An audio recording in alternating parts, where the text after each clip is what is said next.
Do it. Double check. All right. I think we're live.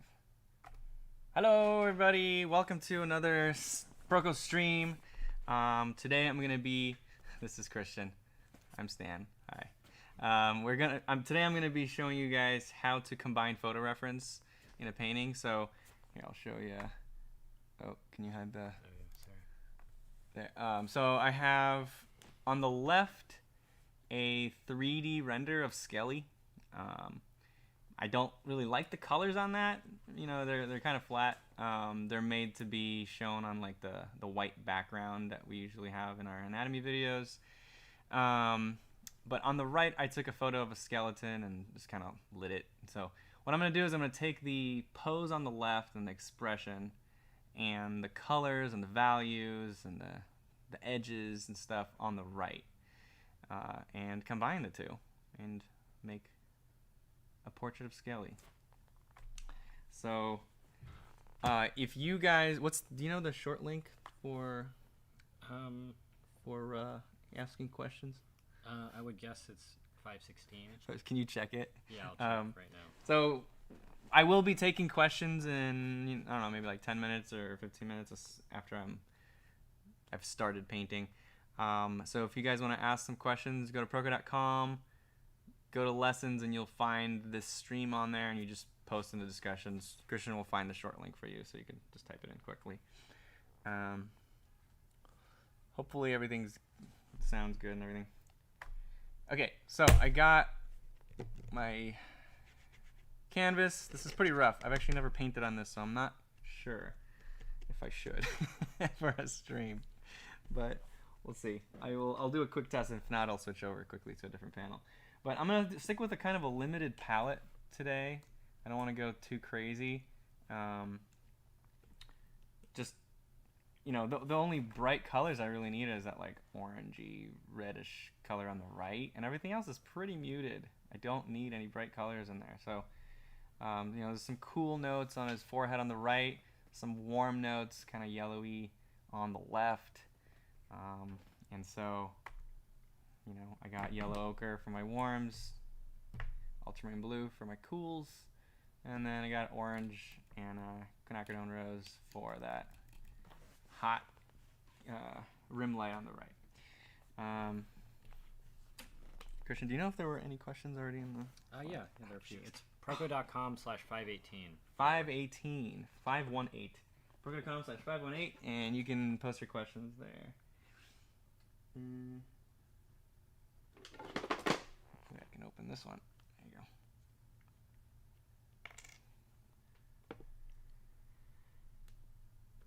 go. Seth asks, is an artist as far along as you are still doing gesture studies?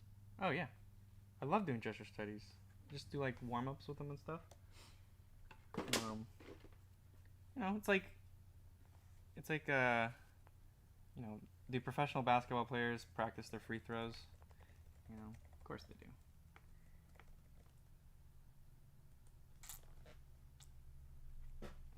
Okay, so that's the yellow ochre.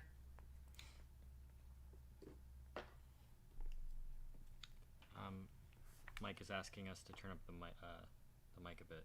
Turn it up. Mike is asking, is our microphone talking? Let's see. Oh, actually, why don't you do it through OBS? Okay. And yeah. Just kind of watch my audio levels and turn it up as I'm talking. Testing 1 2 3. Bloop, bloop, bloop. Yeah, you have to look. Oh, wow. Can really. Hello. Okay. Hopefully that's better. Yeah. Tell us if this is good or bad. Yeah. It looks good.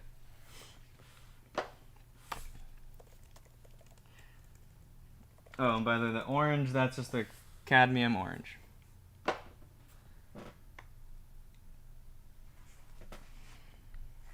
Testing audio.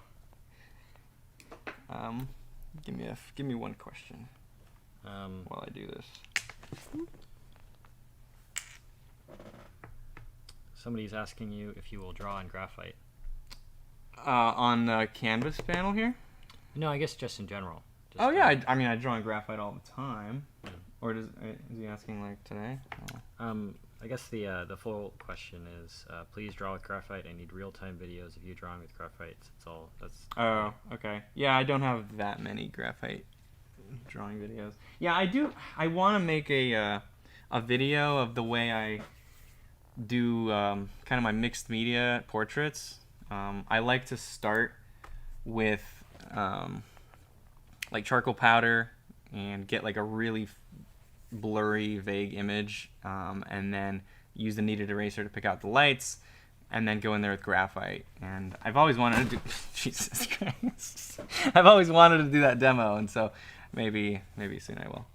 But anyway, there's a photo reference again. I think we're pretty much ready to go. So I got basically some Gamsol odorless spirits and a little bit of walnut oil. Okay, I'm gonna start the lay-in with. Do you want to add a picture in the top right? The picture? Oh, ours? Yeah. Yeah. Cool. There we are. Okay, so I'm gonna start the lay-in with the vine charcoal. Actually, let me do a quick test of this canvas since I've never used it before. I want to make sure that it's not too rough for me to do a quick.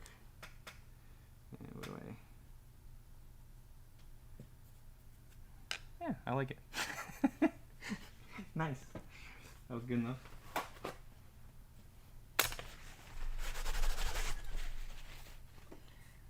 All right.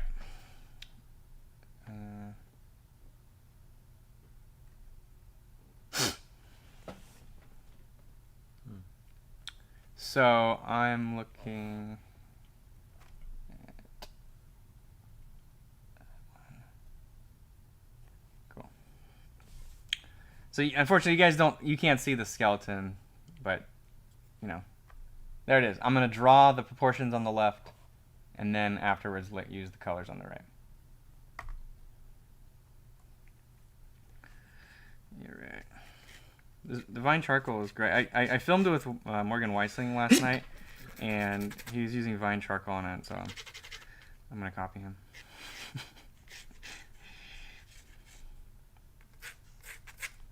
Okay, question? Let's see. The questions are slow today.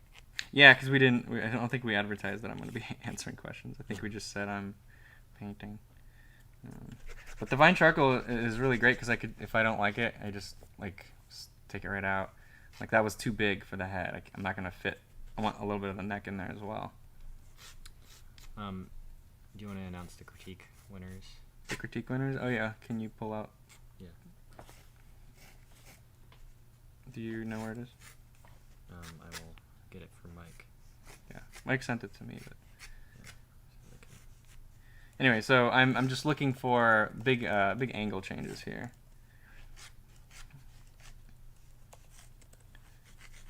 Draw.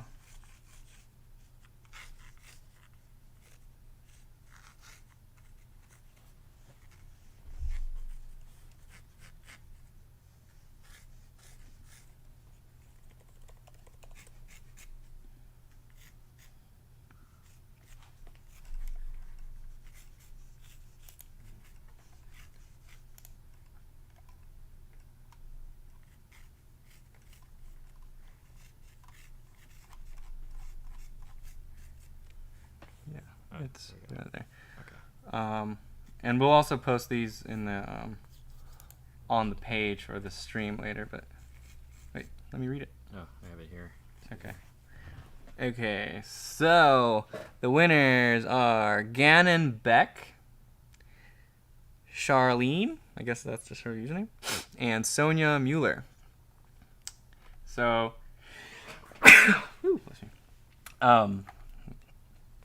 Basically, those are the winners of the community critique challenge, or just not really. It's not really a challenge. It's just like just rewarding people for critiquing in the community on Proko.com, helping others. So thank you to those 3 people for helping others. We appreciate you. Can you please do some real-time digital art tutorials? Digital art. Well, I'm not really a, I don't consider myself a digital artist, so I will definitely have more digital artists on the channel doing stuff for you.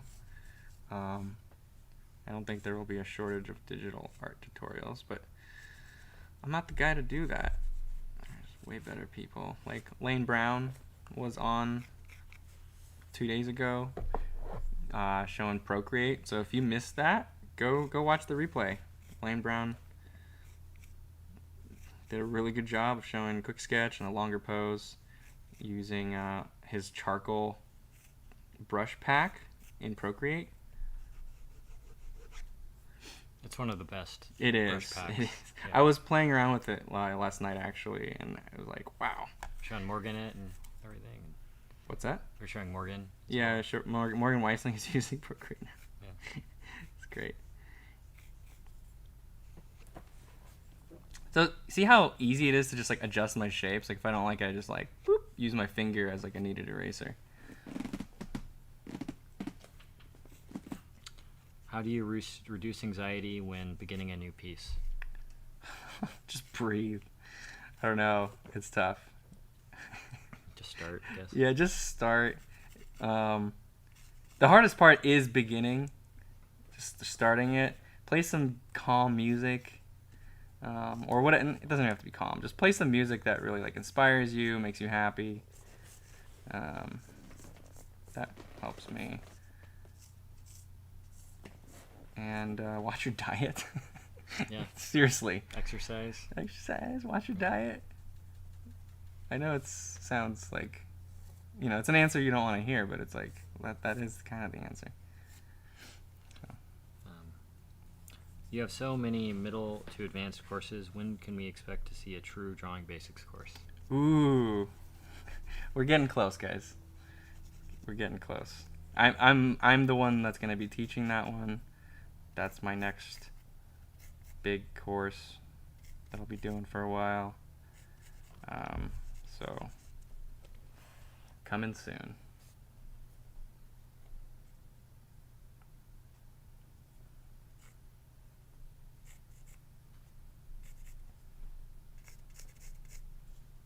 How do you balance out your day? How much of your time is spent working on art versus time with your family? Ooh, good question. For me, I work pretty much like, well, I'm not counting the launch of Proko 2.0. So normally, I work like 8 hours a day, 8 to 9. I don't work weekends at all. Weekends is family time. But basically, I wake up. I'll spend a few hours with my son, my daughter. Actually, nowadays it's more of my daughter. She's 7 months old, and she wakes up really early, so I wake up with her, feed her, get her ready. Then my son wakes up, I feed him. Then I get to work, and I'm here for like 8 hours. Then I head home, eat dinner, read my son some books. He loves books. And then I repeat.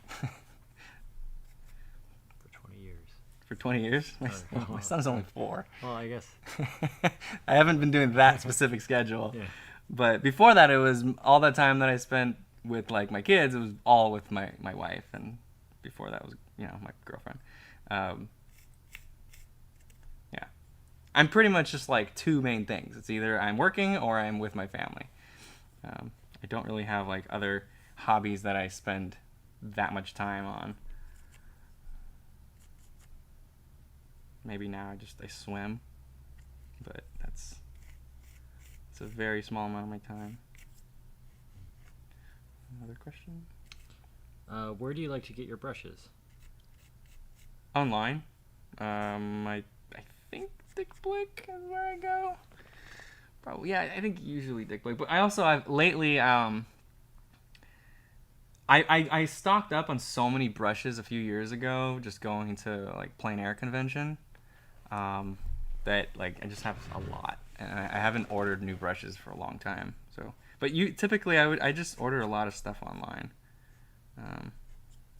Dick Blick is a good one. Cheap Joe's, Amazon too. Does Amazon have good art Yeah, supplies there's now? some good art Yeah. supplies. All right. I don't recommend getting oil paint, but there's some good brushes. They don't have good oil paint. No, Like they don't have all the I think it's typical ones we know about. They sell Gamblin and Winsor Newton, but it's at a premium. It's more than what you'd spend, I think, at an art store. I think if there's not an art store near you, then Amazon is also an option. Okay.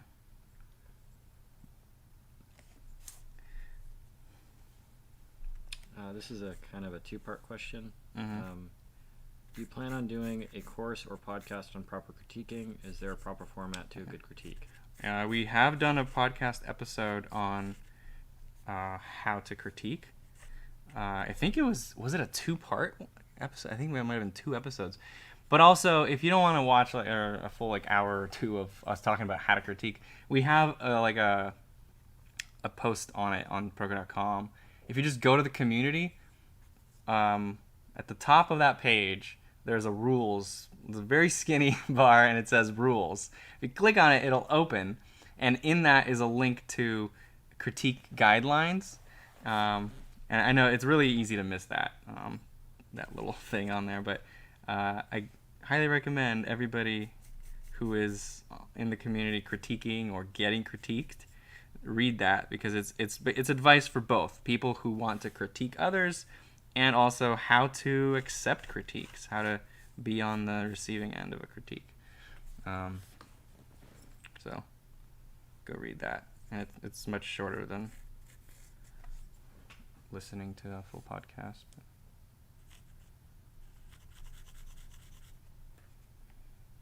Any future projects with Court Jones? Yeah, he was just here. Literally just here. He was just here like 5 minutes before we started, and he dropped off some footage that we're gonna process and we're gonna edit. Yeah, what's the video that he's working on, Christian? It's Napoleon. There's a famous painting by, I can't remember his first name, but David, of Napoleon crossing Waterloo or something. He's on a horse, and he's like, you've definitely seen it, and you did a caricature of that. Nice.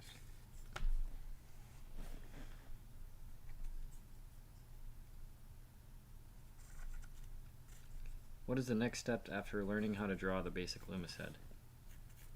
Learn to apply the Loomis head to unique people, because it's a very generic head, but like almost nobody fits to those proportions and that exact volume, and so you have to learn how to kind of stretch and push and pull all those volumes and skew them and look for the unique characteristics of the people you're drawing. So that is the next step, is not drawing everybody as a idealized Loomis head.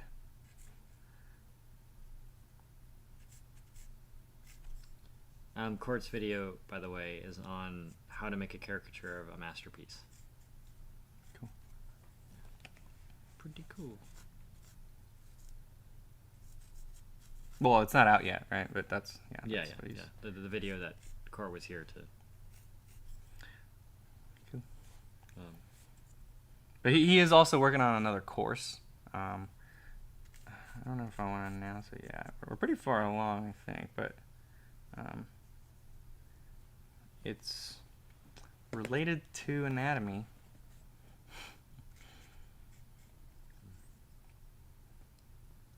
How do you train yourself to draw more lightly? You just draw more lightly.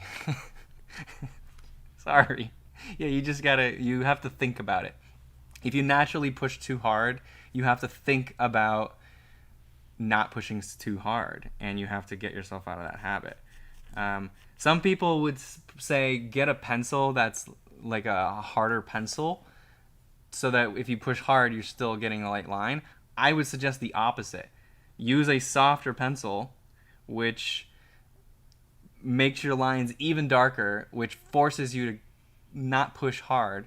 And then when you go to a normal pencil, you're like already pushing a little bit lighter. Yeah. Do drawing exercises. Like do drawing exercises where you're not even drawing anything. Just practice doing white lines. Like the automatic drawing? Is that what you mean? Yeah, or just spirals or circles or. Yeah. Okay.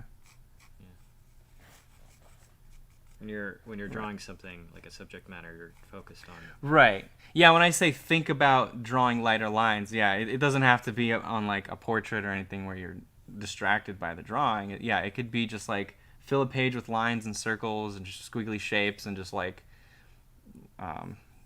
just like do like, oh, bean, but then the bean is like gonna become this other thing. And then you like okay, this is like a little blob thing. How do I shade this? And then you give it some like a cast shadow here and a form shadow here, or form shadow there, and then another form shadow there.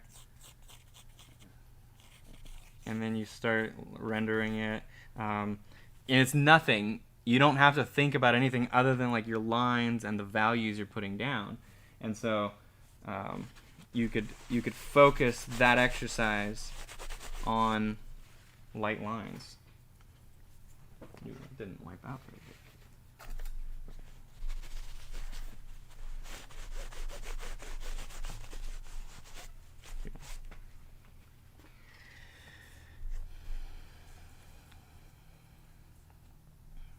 Okay. Let's get this eyeball in there. Would you like a question? Yeah. Good question.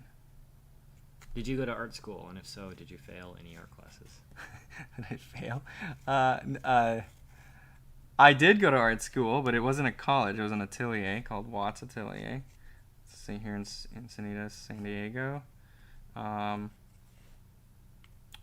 And I did not fail. There was. It's not because he couldn't fail. It's because. What do you mean I couldn't? Wait, no. Well, you can't fail. No, you can't fail. There are no graded classes. They don't give out grades. Yeah. Yeah. But I mean, I also wouldn't have failed. I don't think I was putting a lot of effort into my studies. So, and I didn't fail anything in high school either. So I was a pretty decent student.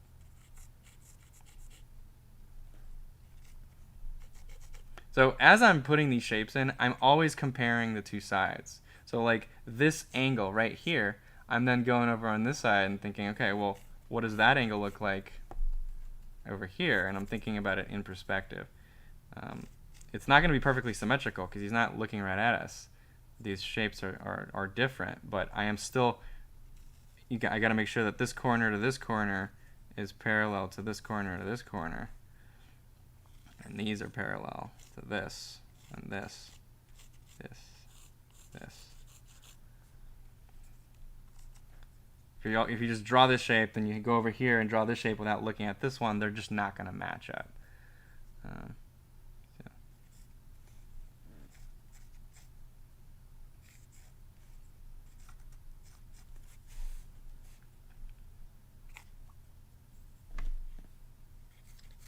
Any plans for watercolor courses? It's funny we get like such similar questions every time. Yeah. We should just start writing down all the common ones. That's like, yeah. it's pretty important. Yeah, I mean, I guess so many people ask about watercolor courses. We got to start looking for watercolor teachers. If you guys know any really good watercolor teachers that are, good at teaching, they have good camera presence. You'd want to see an online course with them. Send us their contact info. Just introduce us. We'd love to work with good teachers. Where can we find the podcast? It's 2 parts, so that's the first part. The podcast is Draftsman. You could go to any podcast app that you like.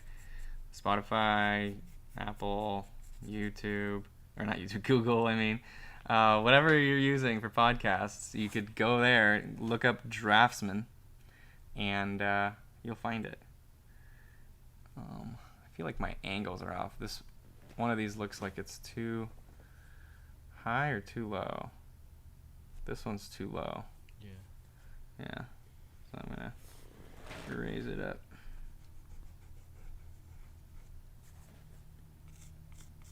And the second part of that question is, what are your tips for a beginner artist who just started to explore with different mediums?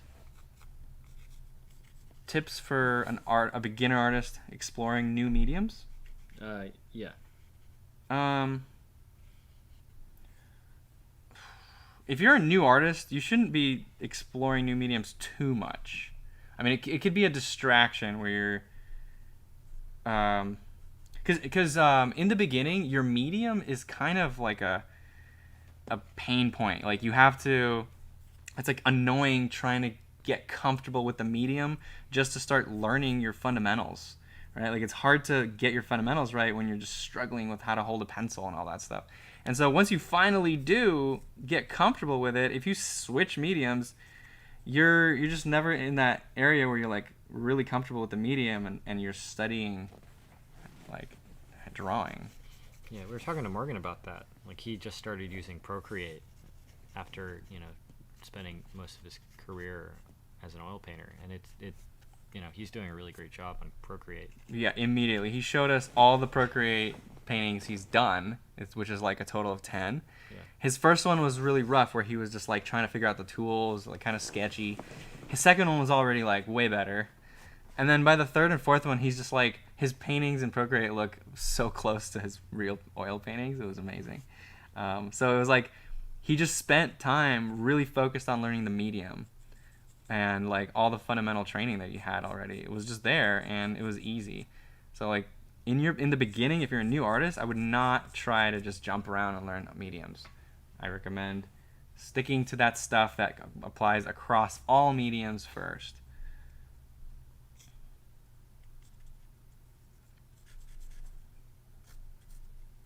Any advice for people who are unmotivated and lazy on learning the fundamentals? No. I don't. I'm sorry. Study the fundamentals. Yeah. Get lazy. I mean, get unlazy. I'd say learn to enjoy it. Well, how? How do you learn to enjoy it? Sometimes you just, I don't know. Maybe you're just not meant to be a traditional artist. Like, if you really hate that part of it, like learning from nature and how it works, maybe that's not for you. Maybe you want to be more like a graphic designer or like really like pop art type of stuff where you're just learning composition and just like, I don't know. Find what you like.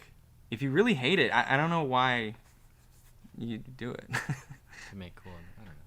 To make cool stuff? Okay. Yeah. I don't know. I like basketball, but I know I'll never, like, I don't enjoy playing it. I enjoy watching it. So I think, it'd be cool if I was like a professional basketball player, but I'd never do it. Right. Because I'm not that interested in actually playing it and getting good at it. Yeah. So there's a difference between liking art and wanting to or enjoying the process of creating art. They're two very different things. Yeah. We did, Stan and Marshall recorded with Flint on... Well, do you want to talk about that, or? Yeah, sure. It's an upcoming episode on Draftsman, on gamifying your education. Yeah, Flint is he's a writer and game designer, and he helped design Pokemon Go, and he's worked closely with Gary Gygax and Frank Miller and all those guys for most of his career. And the entire episode is about how to gamify your art education to enjoy that kind of stuff. And something he says he does every day, even as a really accomplished writer, is he'll wake up at 10 a.m. or 9 a.m. every day and write for 20 minutes, no matter what it is. Could be completely nonsensical. And, yeah. He says that you need some easy wins every once in a while, and like just drawing for the sake of just like drawing and not putting any pressure on yourself. Sometimes that's a really easy win. Because, like, yeah, sometimes you'll get some stuff that doesn't work out, but it doesn't matter because you don't care that it's going to work out. And then sometimes you're just like, wow, that turned out really great. And then you feel all inspired again. You get an easy win. So if you draw enough every day, and you're just going to get some easy wins every once in a while, and that's going to keep motivating you. And then just the process of improving is motivating as well. So just like sitting down constantly to draw and paint is going to lead to motivation to do it.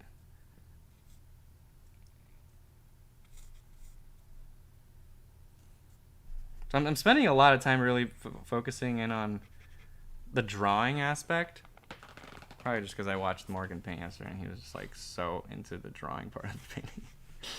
So I'm like, I gotta make sure I get that right.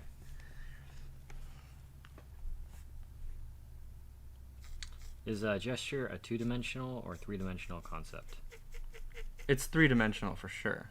I mean, gesture is not just curvy lines. It's the pose. It's the story. It's the message. So no, for sure, it's three-dimensional. Like Vilpu, for example, uses cross-contour lines across the torso all the time in his gesture. And the cross-contour lines are there to show the form.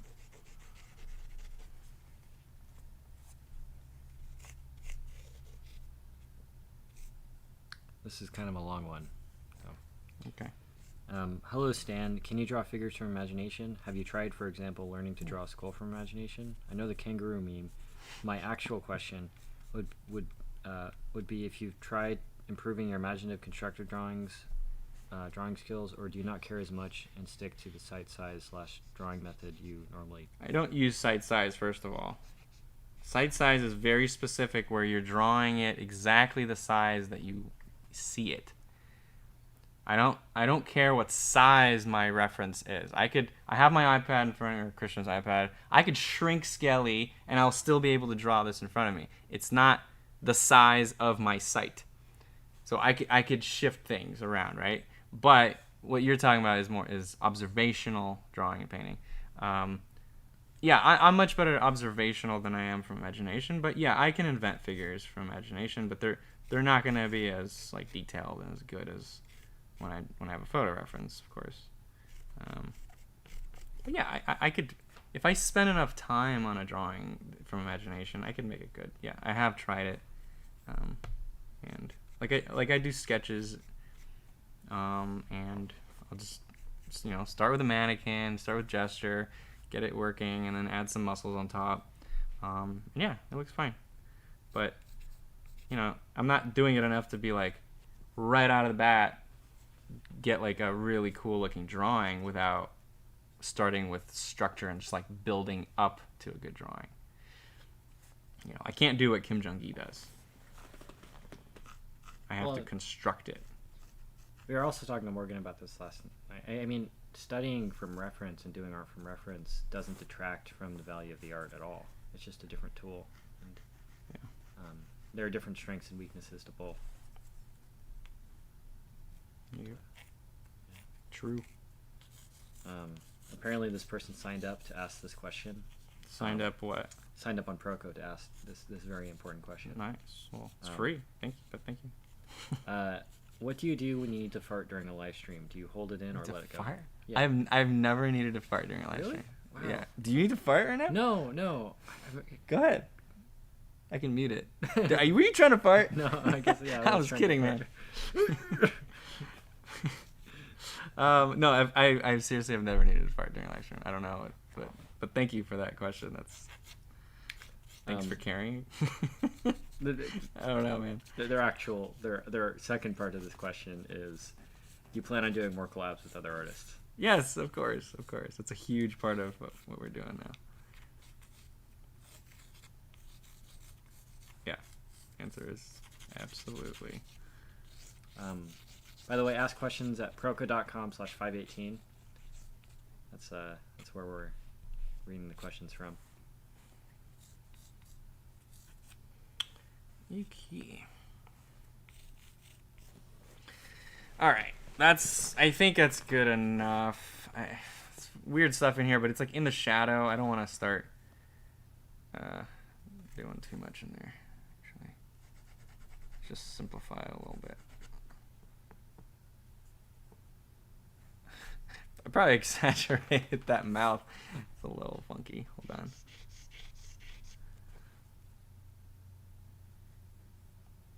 He looks a little weird without some teeth indications, huh? Let's just get a some of the major ones.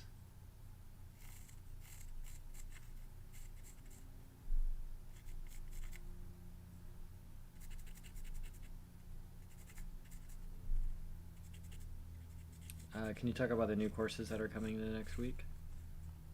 Oh yeah, can you read them off? Can you pull up the schedule and read them off while I do this? That's a good question. Thank you. But for those of you wondering, yeah, we Proko.com/party. We're always updating that schedule. I think we update it like every Friday or Saturday for the following week. Yeah. I don't think we've updated it yet for next week, but we have. We have? Yeah. For week 4. Week 4. Yeah. Okay. Cool. Yeah. Read it off. Yeah. So for next week we have, we have one of David Finch's free videos that are coming out. Okay. And then in terms of courses, Trent Kanuga is putting a course on Proko. It's very cool. I'm very excited for it. And then Urshad from Drawbox is going to be also uploading a course. I believe it might be Proko exclusive too. I think so. Yeah. Along with a free video. And he's also going to be doing an AMA. So keep an eye out for that. Okay.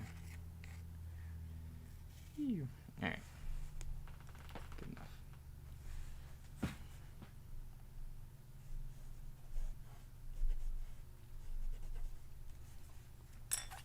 All right. I should fix this, huh? I should spray some fixative on it, but not in here. No. I will be right back. And Christian, take over the show. I'll be back in 1 minute. I'm going to spray some fixative on this. Okay. Do it outside. Yeah, I will. I have to get the fixative. Yeah, fixative is very bad for you. Never breathe it. Apparently, it's one of the worst things an artist can do. Alrian asks, sorry if I'm butchering your name. Hey, I'm trying to be a digital artist, mainly illustration. I'm currently trying to get my fundamentals down. I wanted to ask, should I practice fundamental digitally or on pencil and paper? I'm answering for Stan. I don't know what he would say exactly, but I suspect he would say something like, learn traditionally, but draw the way you want to work professionally. I know plenty of really, really talented digital artists that didn't really train traditionally, and they're professionals and they work at Riot or Blizzard or Rockstar or something, and they make professional level work without ever having to train traditionally. But that being said, you should probably just try sketching on paper and paper and pencil. It's always a good idea to do that.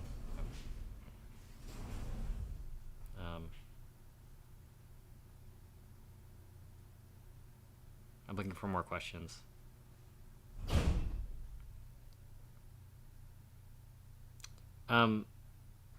Verafa says, how's it to work with Proko now that he is away? I like working with Stan a lot. He's a good guy. He's very nice. And he doesn't pick on me that much, but he still does pick on me. Yeah. And if you guys are ever interested in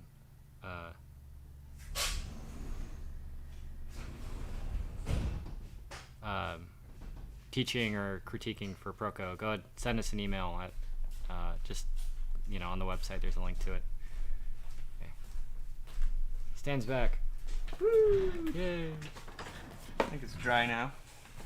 Let's see.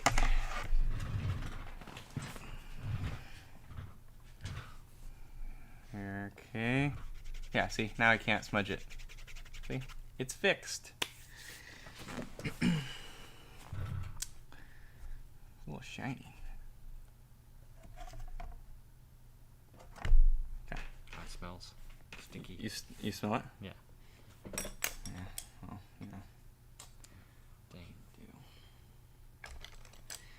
Dang. Okay. So now, Here, can you turn that towards me? Yeah. Just so I can see both. Or actually, You good? actually, I'll just, yeah, that's fine. I can, there. I don't need it. They're still seeing the other one. Alright, more questions?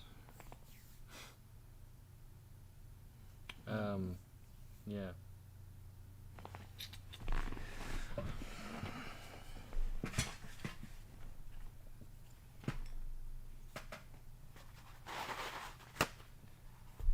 Okay.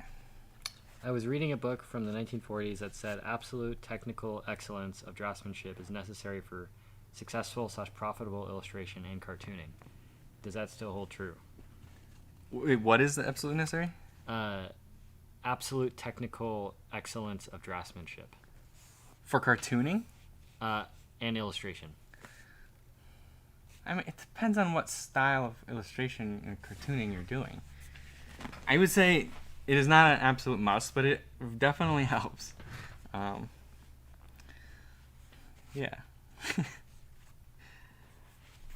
it kind of depends on the context of the book. Like, what message are they trying to get across?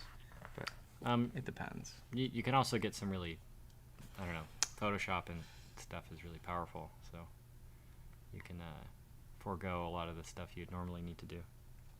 I'm analyzing the colors. So here, let me show you guys that. Whoops. Yeah, so I'm analyzing the colors now in Skelly on the right, because I drew the one on the left, and you can see the mouse. Yes, okay.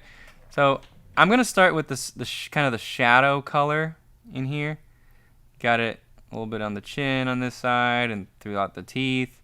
I'm gonna soften the teeth initially, and then maybe add some detailing later. Like all this, I'm kind of seeing like a more of a ochre green, very cold and gray still. But compared to like the halftone blue up here, this is a little more cold blue. This is a little bit greener. And so I'm gonna mix that color. Let's start there. Oh, you guys gotta see that. Just got paint on my speakers. Ugh.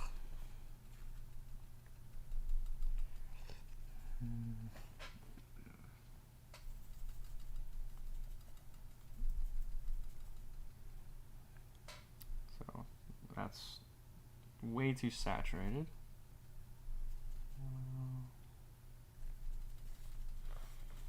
Abram says, "Hi Proko, what endeavors did you try besides animation before you decided to become a YouTuber?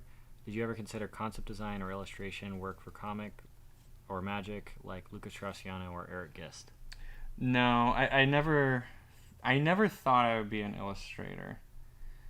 Pretty early on, I realized, like right at senior year in my high school, I realized I don't want to work for anybody. Like, I don't want to work at a company. Like, I wanted to be an animator, then I got an internship, and I was like, oh, I don't like this. There's nothing wrong with it, just it wasn't for me. And so that also kind of means I didn't like doing commissions, even though that was part of the process of like becoming a fine artist. I just kind of had to take some of those jobs, but I never enjoyed commissions either, and so I never thought I would go down that route. So basically, after wanting to do animation in high school, I switched to fine art, and I stuck with that for a while, and then I just started focusing a lot on teaching.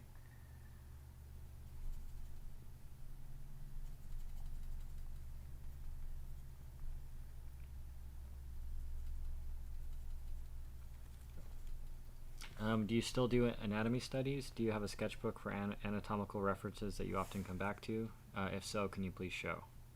Do I still do what? Sorry. Anatomy studies. All the anatomy studies I do are now like for the course, so you could see them all in the course. Yeah, I don't know. I mean, I was spending so much time on the anatomy course. Like, why would I do anything, any more anatomy studies? It's a little overboard.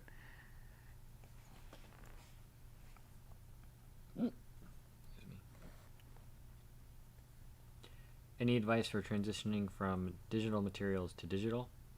From digital to digital? Digital, from traditional to digital, sorry.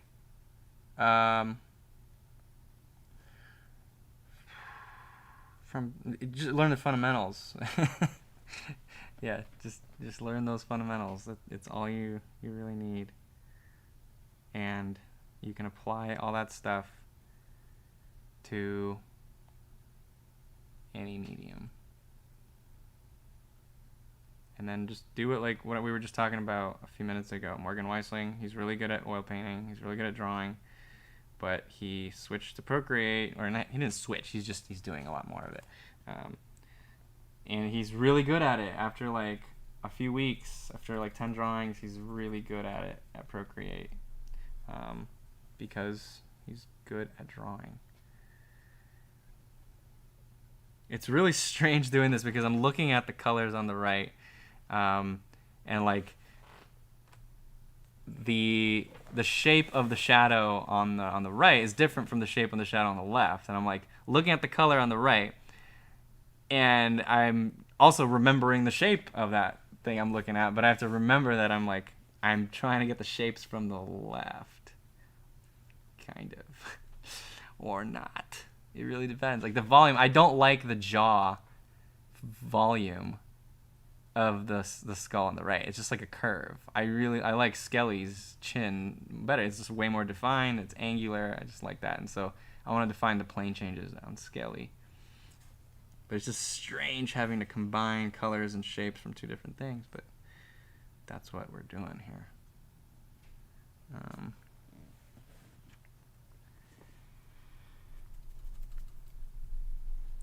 What is left to complete for the anatomy course? What's left is a physique variations lesson that I'm working on, and that's pretty much it. Oh, am I still on? Not there. Physique variations. Yeah, that's it. Oh, there's a bunch of ebooks that I still have to release.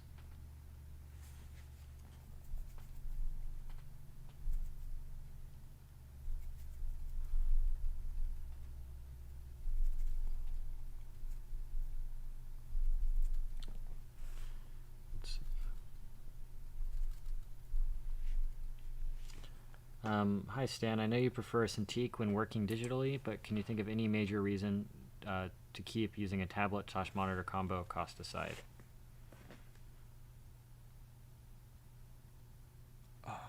Any reason to use a tablet? Yeah. Cost aside? Yeah. Preference? Maybe how much space you have. Like if you don't have much space on your desk, like this thing takes up a lot of space. Yeah. It's like it becomes your desk. 2.5 feet, 3 Yeah, feet it's long. huge. Yeah. It's very, very large. So you have to, you know, if you don't like how much space it takes up, well then it's just better to, you know, stick with a small one. But yeah, what else? Why does Sinix prefer? It's preference, I think. I mean, he's used to it. I mean, he trained for so many decades on a tablet versus a screen, drawing directly on the screen, and so yeah. But like Aaron Blaze, for example, was also very experienced drawing on a tablet, and then when he tried the Cintiq, he just like loved it. He was like, oh, this is more like traditional, you know, because Aaron Blaze came from a traditional background, and so he just stuck with the Cintiq. That was for him.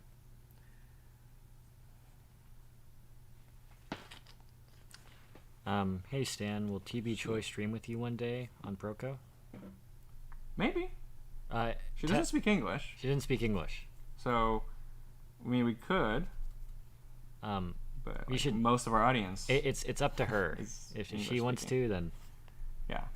Like 99% of our audience will not be able to understand. So the videos that we do with her, we have to work with the translator to create closed captioning and all that, so our audience can understand it. Otherwise, the video just performs really bad because none of our audience watches it. So actually, I prefer the dark in there that is on Skelly. Now that you get to meet all these incredible artists over the years face to face, does your confidence in yourself as an artist go down because you get to imposter syndrome, or does it have the opposite effect and you get inspired and excited to create? It's a little bit of both, but mostly I get inspired and excited to create. Yeah, it's mostly that.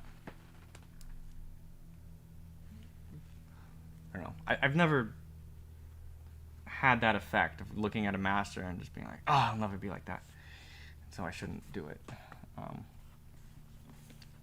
Good art just always inspired me. Okay, so now I'm gonna work on the darks in there. So like within the eye sockets, inside the mouth, just get some of those in. It's in this awkward stage where it's just like nothing looks right because the values are not harmonizing and all that, and there's not enough information in there. But once I get enough all throughout, it should look good. Okay, so the darks are kind of warm in there. Do you think digital art is cheating? What? This person says, what? Do you think digital art is cheating? What does that mean? I don't understand it. I don't understand how it could possibly be cheating. I don't get it. Cheating in what? What is the game that you're playing? I know it takes an artistic eye for the final product, but to me it seems like cheating. Cheating in what? Who are you cheating? And what game are you playing? Cheating usually means that you're like playing some game, right? Yeah. And somebody else is losing because you win because you have like this big advantage and you broke the rules. What rules are you breaking? Who's losing because you are doing this? And what is the game? I don't understand how it's cheating. You're creating art, right? Is that like the purpose of what you're doing? You're creating art. So does digital art make, the digital tools allow you to create better art? If so, I don't know why that's cheating.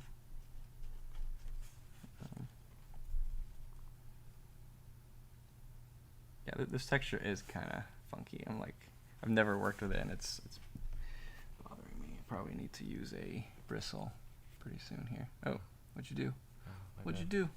Messed it up. Oh. Okay, I guess I won't touch it. Here, I'm gonna switch to a bristle. This person asked a question to both of us. Okay. What are your inspirations, art parents, and overall motivators to do your artistic endeavors? Overall inspirations? You can start. I like John Singer Sargent quite a bit. The people that really inspire me are people who do like big adventures, like not even art related. There's this guy named Mark Beaumont who he rode his bike around the world in 80 days and did like 240 miles a day for 80 days straight. And, I would never do that, but I think it's incredibly inspiring. And then I also look up to Stan quite a bit. He's somebody that does inspire me. You never told me that. Yeah. Never ever. Nope. Yeah. Oh man, I love you, man. And then Marshall. I also like Marshall quite a bit. Marshall's a great guy. Marshall Vandriff. When I was studying, obviously like Jeff Watts, Eric Gist, all my instructors at Watts were huge. And then I enjoyed a lot of the Russian painters. I like Morgan Weissing. I met him for the first time last night or yesterday. That was awesome. But those are the huge ones. I mean, there was a lot of California Impressionist painters that I followed a lot. Were there any students you were in competition with that inspired you? Like competition with? I guess that you came up with, like Ben or something. Oh yeah, for sure. Oh, Ben. I mean, I took classes from Ben, Yeah. so he's one of the instructors that I'm talking about here. Yeah, Ben. Ben was huge in my. Yeah. Oh, and by the way, guys, you probably noticed I'm not putting in that red yet. I will put it on top. I'm just trying to get the shadow and the light working here. At what stage will you add a background? Pretty early. There's my background. You like it? Beep. Pure black. Beep. It probably won't be pure black later, but. We're answering questions on proko.com/518. By the way, I'm going to keep repeating that just for people that are new to the stream. So proko.com/518.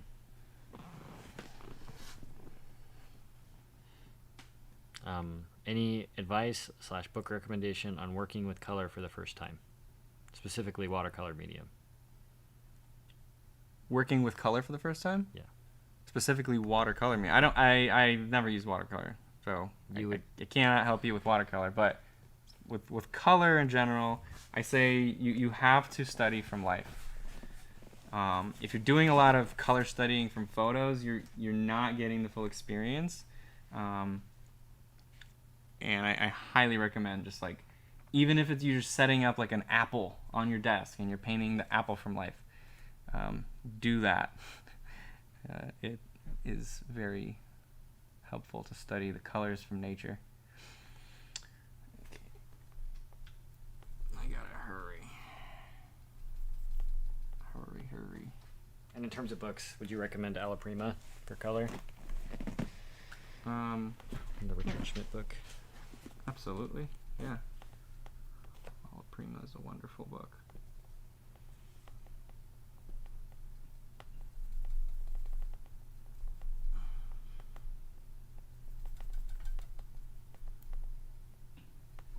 This is a long one. Okay. Is there such thing as a best artist in the world? I want to know because as someone who wants to beat everyone, become the best, how can you know if you're better than someone? Also, you guys look great. Wait, what? I don't understand this competition thing. Why is everyone trying to like be better? Yeah. Why are you trying to beat other people? That's my question. Yeah. Like yeah. I can't answer that question. I'm sorry, because I don't understand the mentality there. Yeah. I've never been in that mentality where I'm trying to beat others in this like game, as if it's a game and I'm trying to win. I was just trying to get good at this thing that I liked doing. Yeah. For me, I just wanted to like be around and like contend with like people that I was training with, and like just to be good enough to be in the same room. Not even to like, beat them or anything. Yeah. And even the people that everyone looks up to, like Kim Jong-gi or any of that, I'm sure he would, he wouldn't even come close to saying he's the best artist in the world. Yeah, and the first part of that question was, is there such thing as a best artist in the world? And like, I don't think that could possibly, like, it's each person has a favorite artist, but I wouldn't say that there's a best, because it's best. Like, in order to choose a best of anything, you have to have criteria, and everyone has different criteria for what would be like considered, for judging the best artist. So, yeah. Man, this is tough. Some of these areas are completely differently lit. So, I guess I should just take the shadow pattern from Skelly, and maybe some that I like from the one on the right. Here, I'll switch to that. And apply it, but take the colors from the right. Because, like, for example, on the right side of the jaw, on the skeleton on the right, I'm seeing a hole in between the jaw and the teeth. On Skelly, there is no hole. It's like there's just like a little dark shadow there. So the dark shadow is part of a plane on the actual jaw, and that plane on the right is actually pretty light. So do I make it like really dark as like it's a background or not? I'll start with just boop, simple shape. See what happens.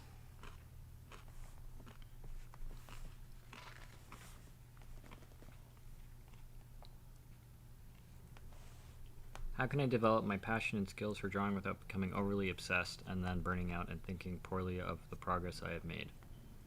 You gotta have a balance. Have several things you're doing, so when you're a little bit tired of drawing or painting, you go do something else.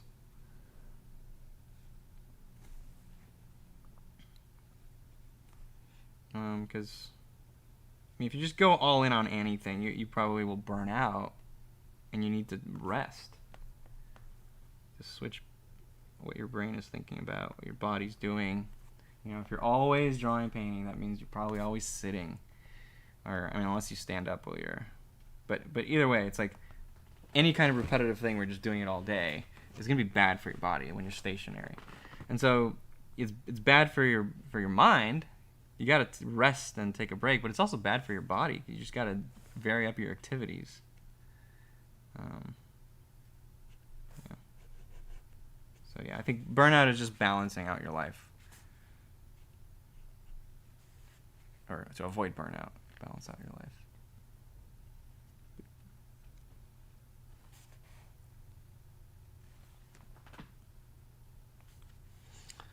All right. Let's see. Whew. The background. I do want to put in some background now, actually. Is a little colder. A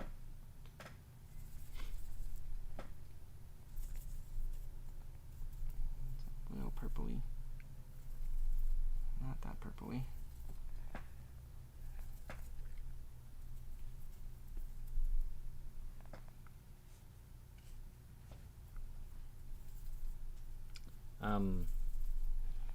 Do you either of you have any favorite composers or musical artists, or perhaps a certain style or genre? A little context: music and sounds is, in general, probably my biggest motivator for creating, especially if they have some experimental quirk to them. Yeah, I like to listen to a lot of movie soundtracks. So those are like my composers. But I listened to classical music more when I was younger. All sorts of Mozart, Bach, whatever. All like I just had like radio of classical music playing, but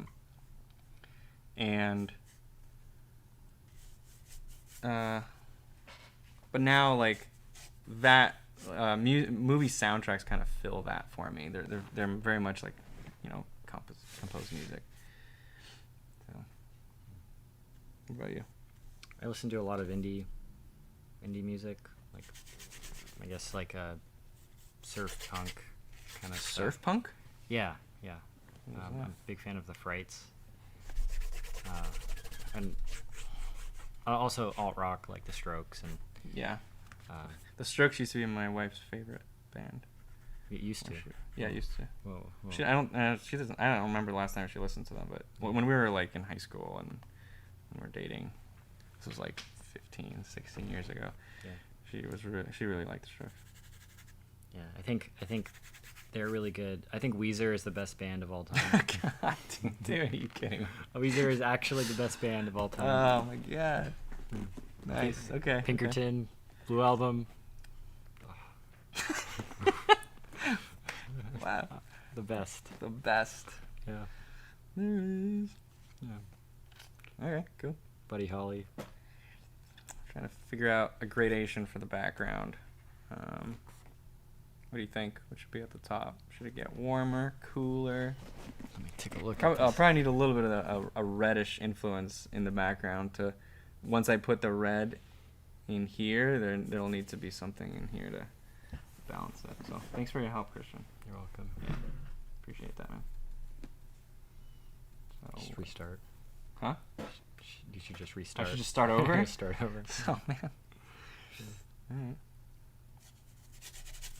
All right. This is a question for me. How often did you restart your drawing at the Watts when you were making a mistake? When you knew it was going badly? Oh, this is from you or for you? From me. From you. From oh, me okay. to you. How often did I restart a drawing? That's a good question. Like a long drawing? Yeah. Not like a quick scan, right? I would never restart a quick scan. Yeah. A long drawing, like a 3-hour pose type of thing. Yeah. I would only restart after the first session. Yeah. So if my lay-in after the first 20 minutes was bad... Wait, am I... What are we on? Oh, shoot. Guys, I'm so sorry. I've been on Skelly I don't know how long. Have people been saying? Oh, yeah, people have been saying. Yeah. Switch back. So switch back. Sorry. I'm so sorry, guys. Well, here, there's a background now. Yeah. Oh, no. I guess it's my bad. I was reading a question from... Yeah, anyway, that was for a while. Anyway, I did a background. I put cold, like a cold thing down here, and then some reddish stuff in here. I guess it's only been for about 7 minutes. 7? That's a long time if you're watching for a stream. I guess so. But how many people have left? I think 20, 30. 20, 30 people left. Oh, that's not that bad. Yeah. We're back. We're back, okay. Put us in the corner? Yeah, we are in the corner. This is just... Oh, it's updating? No, it's... Okay. They're saying different stuff than we are. Oh, okay. Got it. Yeah. That's why it was hard to know. All right. Anyway. How often? Yeah, just in the first session, the first 20 minutes, I would allow myself to restart. And then if the second one was bad, I would just try to carry through and try to figure out what am I struggling with here. And I probably wouldn't finish it if I'm still struggling with a second attempt. I would just really focus on construction and just like getting that figure right. But yeah, it wouldn't be that often though. Okay. Let's get that light area in. It's a pretty big area. It's gonna be a lot of white. Let's get this. Let's mirror here. Okay, warmer here, cooler here. We'll start with the warmer. Let me know when you're ready for a question. Go ahead. Hi Proko, should I buy a pen display or an iPad? What's a pen display? Like a Cintiq or something. I like the Cintiqs better. Or an iPad? Yeah. Oh, there's a totally different use case. An iPad is for if you want to do more sketching while you're on the go. It's kind of everywhere. I mean, you could also use it on your desk or whatever. It's a lot more versatile. But if you're like a professional and you're at your desk most of the time drawing, then yeah, like just a Cintiq is fine. They're very different use cases. It's like asking, should I get a sketchbook or a large canvas? You know, like, well, I don't know. If you can get both so that you can, do longer stuff on your Cintiq. Because drawing or painting a long time on a smaller screen is more difficult.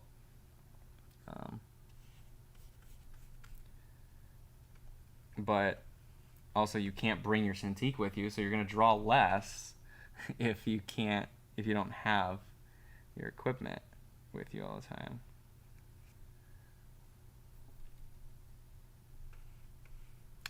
And there are plenty of people that do professional work on an iPad too. So yeah, that's true. So I think it's preference. Yeah.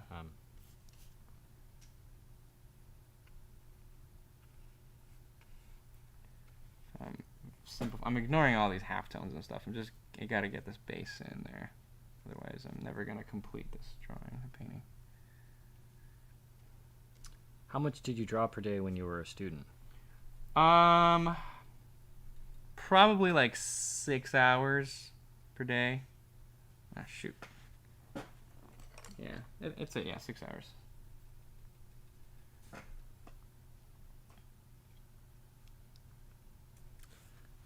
Any chance on a night mode for Proko.com? There's a chance, yeah. Yeah.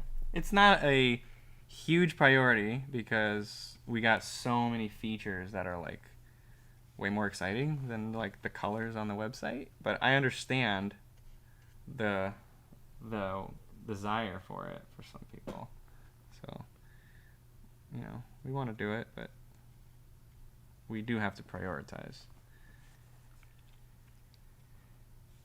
This is a question for both of us. What kind of unique skills do you think someone acquires when he or she becomes an artist? Thanks for your work. Unique skills. Well, being able to see things. You're speaking a completely new language that most people don't know how to speak.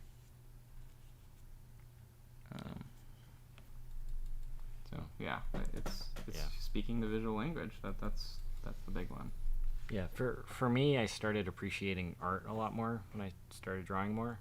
Going to museums became way more fun when I knew what was actually going on in paintings. I don't know if that's a skill, but that was something that did happen when I started to learn more art.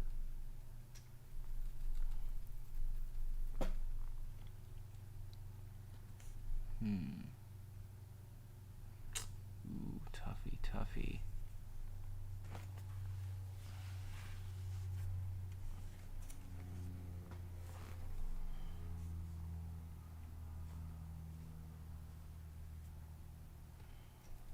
So very cool notes I'm seeing in here. There. You guys probably have seen this enough. I'll switch back. Make sure you switch back. Yeah. No, that's not. Shoot. Ready for a question? Yeah, go ahead. How do you put a message in your art? I struggle to convey my message visually. For example, I want to convey the philosophy of Stoicism, but I struggle to put it into a painting or drawing. Well, that's the art. That's, you know, that's storytelling. That's composition. It's that's like the art of it. That's the really hard part. That's you. That's how do you tell a story, you know? And I'm not the best at telling stories. That's something I'm kind of working on as well. Just figuring out how to do more narrative stuff. That, you know, as an artist, that's kind of more of like my next chapter in my, you know, when I start painting more, is more storytelling. Marshall would be a great person to study that. Marshall, David Finch, too. David Finch is really good at that. Scott Flanders as well. Mm-hmm. Any tips on an architect turning illustrator? I gotta know what you're struggling with. What is it? I guess that's where the question. It depends. I guess it depends on the kind of illustrator you want to be. Yeah. The same. It doesn't matter that you're an architect becoming an illustrator. The same advice for anyone else becoming an illustrator. You gotta learn the same stuff. Shoot, that's the wrong color in there. Whatever. I'll fix it later. Yeah, you gotta learn the same things that a dancer turning illustrator has to learn. I mean, you might have some advantages. You might have already learned a few things about the visual language that you won't have to learn, but you got to figure out what is it that you are still lacking that you need to know to be an illustrator. Probably composition, storytelling, right? You know, like, and as an architect, you don't need to do that. You probably don't need to have never thought about edges and how to shade forms. Maybe you have. I don't know. Right? Maybe. What was the question again? Maybe do architects learn how to shade? I think it depends. They learn how to render. They do? Like Scott Robertson kind of, car rendering kind of stuff. Yeah. I guess for buildings. Okay. Well, then never mind. It depends, I think. It depends on the architect. It's like a... Yeah. And it depends type of answer. Yeah. I reply to your comment or make a new one, and I will ask again. thoughts on an expensive art school? Do you believe they're still viable given there are many online courses out there? Is there something you can get in art school that you can't get online and vice versa? Yes, you should listen to Marshall and my series on Draftsman about recreating art school. We pretty much just, that's all we talk about for like 7 or 8 episodes, is how do you recreate what you get from an art school in your own education or like studying online or whatever. So you know, that whole thing is very long and very thorough, but basically the big ones are community and feedback, in my opinion. Those are the things that are hard to get online that you get a lot of when you are in school. But you can also make it online too. You can, and that's what the series is about, is like recreating that, learning how to recreate those things. But it's more difficult. You kind of naturally get those things in a good school, of course.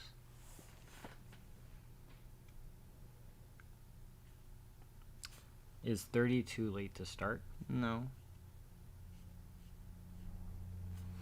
Okay. No, that's it. Yeah. I mentioned this on one of the previous streams, but Jose Vega, he was the lead background artist on the Castlevania Netflix show, and I think he's at Wizards of the Coast now. He started, I think, late 20s or early 30s, and obviously has become, very successful doing that stuff. And he's also an awesome artist.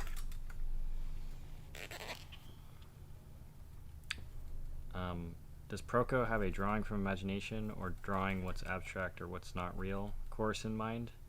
If so, do you have a possible candidate in mind for the course? Yeah, we do, don't we? I want to say yes. Well, I feel like a bunch of the courses that we're releasing concept now, art and stuff. Yeah, we just released concept art, and a lot of that is from imagination. Yeah. So, but what was I gonna say? Yeah, no, for sure. The answer is yes. We have a lot planned for that kind of stuff. They also agree that Weezer is great. They? Everybody? Well, C over Marga. Ah, okay. This is the person that asked the other music question. Okay. They said Weezer is great, and I should also check out Cardiacs, especially on Land and Sea. And Land, yeah. Okay.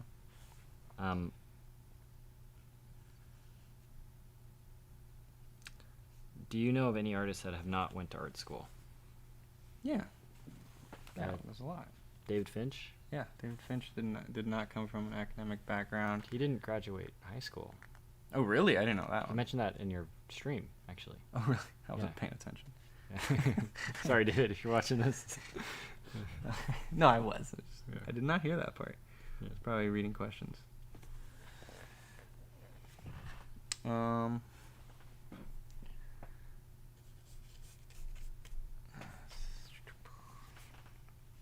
Do you have any other favorite comic artists?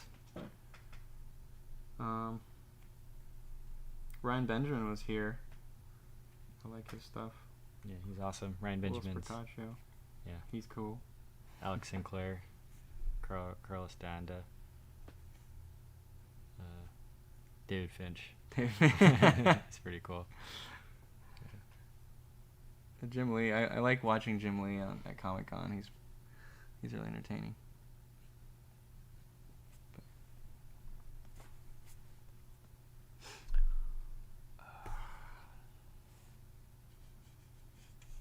I feel like I was imagining this painting to be have a lot of sharp edges, but this canvas is just really fighting it. It doesn't allow me to do that. But whatever. We're gonna go for just the color feel. Okay, I feel like I need to get that red in there. Right? That red on the right.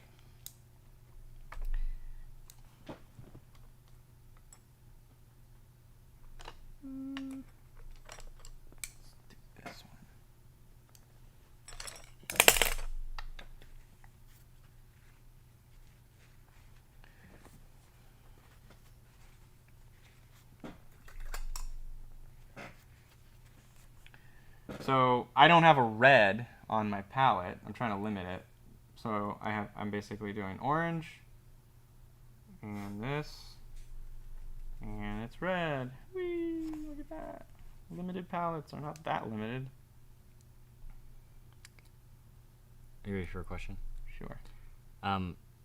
Andre says, "Hello, Stan, and not so Stan." What? Not so Stan? Apparently, I'm not so Stan. Oh. Yeah. My name is not so Stan. Okay, cool. Do you think the culture of artistic/finished sketchbooks, for example, Karl Kopinski, Kim Jung-gi, and the innumerable accepted CalArt sketchbook walkthroughs on YouTube, are actually detrimental to learning art? Do they give the wrong idea of the point of the sketchbook, or are they just a new form of artistic expression? They're just a new form of artistic expression. It's inspiring. I mean, I'm sure some kids watching probably think that's the only way to create art, and that's, you want to be a superhero artist, you got to figure out how to do that. But everybody grows up and they realize that not everybody could be like Bouguereau, right? And I think I mean, most artists don't have a pretty sketchbook. Most of the professional ones I know don't even have pretty sketchbooks. I think it's it takes a long time, and artists should just kind of paint whatever they want.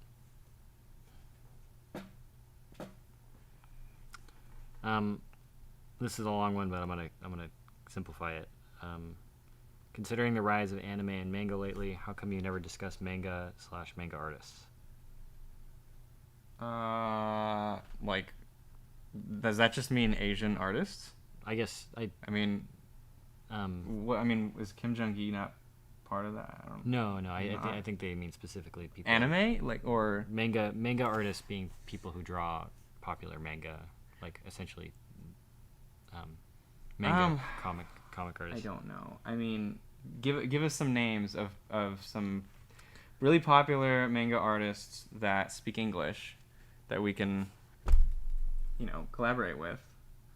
And we'll do it. I personally don't follow manga and anime. I'm more of, I come from a fine art, so I actually don't even follow too much comic book stuff, but I'm around people that do, and so I definitely know more about it. But, I don't know. This is a question you'll like. Okay. Do you think that we as artists should take now into account the NFTs and all the crypto stuff happening now? Why will I like that? And how do you think this will affect the art industry in the future? I don't care too much about NFTs. I really don't.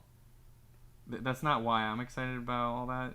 I care more about blockchain in general. I think that's exciting and a lot of cool things can come from it, but there's a lot that needs to happen. It's not great right now.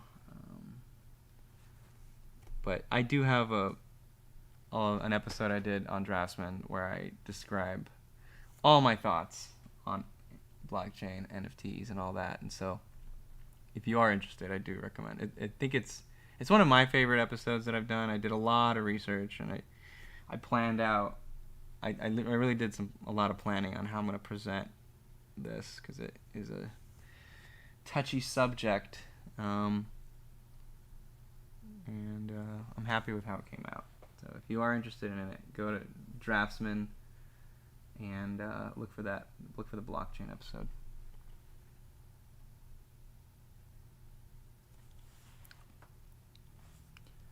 Do you have any videos on brushstroke direction? Just the direction? No.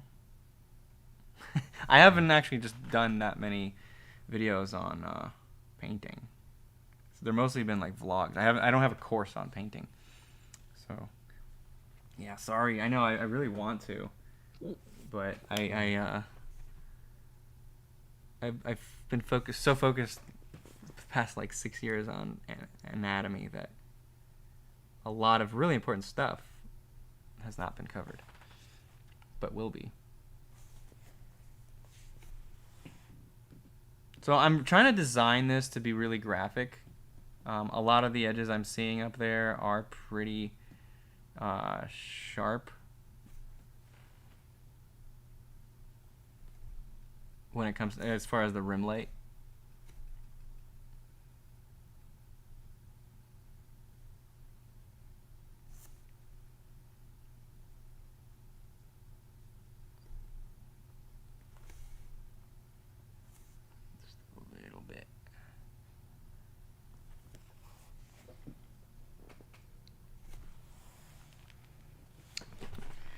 Could you recommend a good limited palette?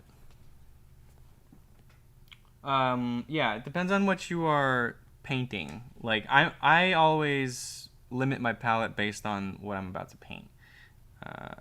Not just like I have one limited palette and this is what I stick with. Like if I'm plein air painting, I'll do more like a warm cool primary or just primaries if I want to limit my palette. Like if I want to really limit it. If I'm doing indoor lighting and it's like a portrait, I'll do Zorn palette, which is like ochre, a red, a black, and a white.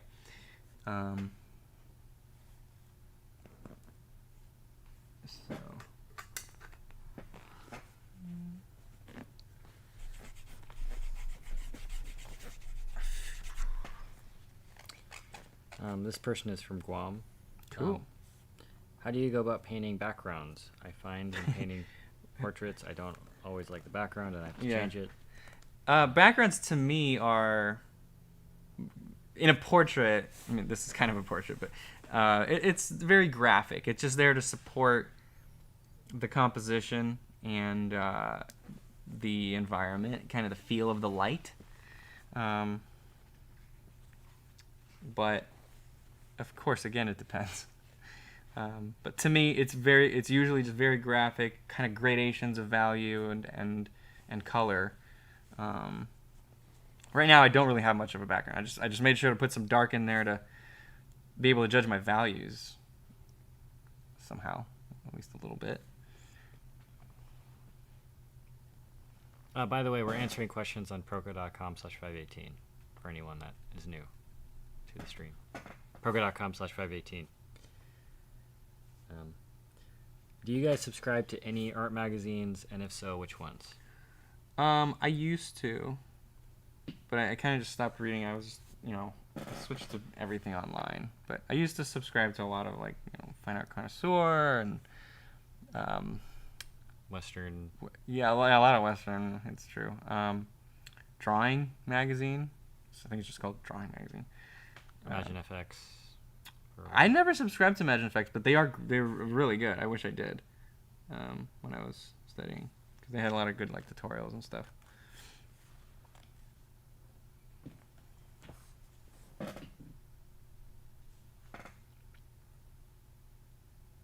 Did you ever subscribe to magazines? No. Huh? There were plenty of people around me that did though. Yeah. So I just. You just get theirs.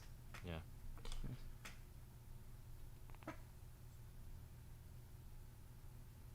This person is asking if you know Nikolai Yuroshenko. Why? Because he's Russian? I don't know. Who is that? I'm not sure. Hopefully he's not a bad person. I'm not sure who that is. I could look him up. Sure. Okay. What is it missing? Oh, it's a Russian painter. Missing. Ooh. Oh, man, that's great.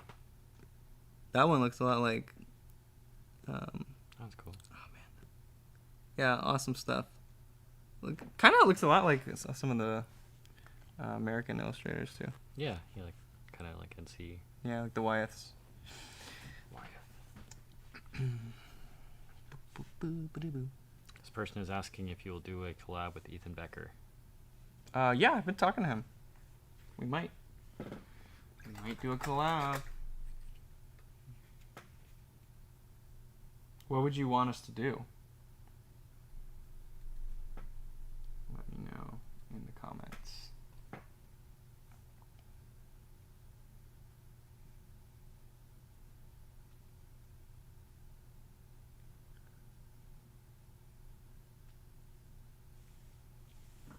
This is the answer to the manga person. Uh-huh. Manga. Nathan responded, thanks for the answer, Stan. I can't really blame you. We all have our different tastes, but one day when you have time or are just bored, I think you would really enjoy Vagabond. As for English-speaking manga artists, I don't know, man. They usually have a translator for foreign interviews. Yeah. Suppose. Okay. Thank you.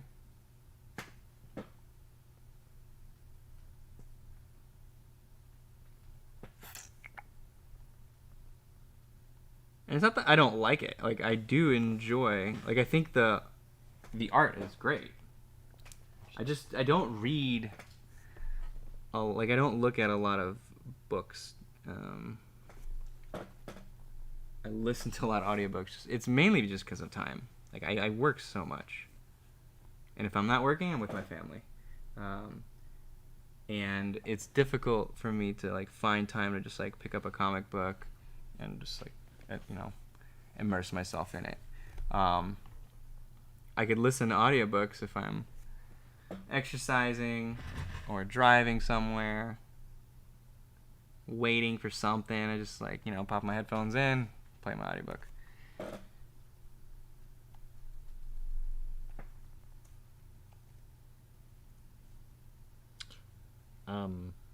What advice would you give to an artist who already understands all of the theory in art but struggles with dexterity or has some mild muscular impairment in their arm/hand/wrist? Huh. They also have context, if you Okay. like the context as well. Sure. A friend of mine is studying digital animation with a focus on 3D design. Despite that, he really would like to draw professionally, but struggles because of some odd impairment that has affected his arm/wrist dexterity, despite how many tutorials he absorbs. Despite these struggles, he is still talented with what he produces in Blender and Maya. Lovely renders and materials. Drawing isn't his strongest suit right now. I'd like to help a little. Yeah. Well, what do you think? My answer is that I don't know. I don't think it really matters what the medium is. It's all about the idea. I know people can enjoy drawing or painting more than another thing, but if it's about telling stories and all that, then those concepts that you learn in tutorials apply to everything. So gesture and anatomy and all that stuff is really useful for drawing, obviously, but it's still extremely applicable to 3D animation and modeling. And if you're having, if you have some muscle problems or, if you're really dedicated and really focused and determined, you can become good at drawing with your feet, Yeah, you might never be as good of a draftsman as, like, Jeff Watts, where you're, like, just super, super good at, like, controlling your strokes. But if your ideas are good and your hand is wobbly or something, like, you could still have really good art.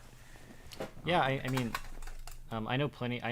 Ben Young, his hand would shake sometimes when I would watch him draw at the Watts, and he produced some of the best drawings I've seen live. And Yeah, I mean, he doesn't have a severe condition, though. No, so it's I a little guess so. different. But you certainly don't need to be a good draftsman to be a good artist. That's kind of the point here. Is, like, there's so many qualities to good artists, and you don't need to have all of them. Just find out what your strengths are, and focus on those, because you still have strengths. It's just probably not dexterity. And I think the only reason to have dexterity is to make you more fluent in communicating ideas with drawing. And if you can communicate ideas without being good at drawing, then you don't necessarily need to be good at drawing. For storytelling, at least. If you want to do fine art, it's different, obviously. But yeah.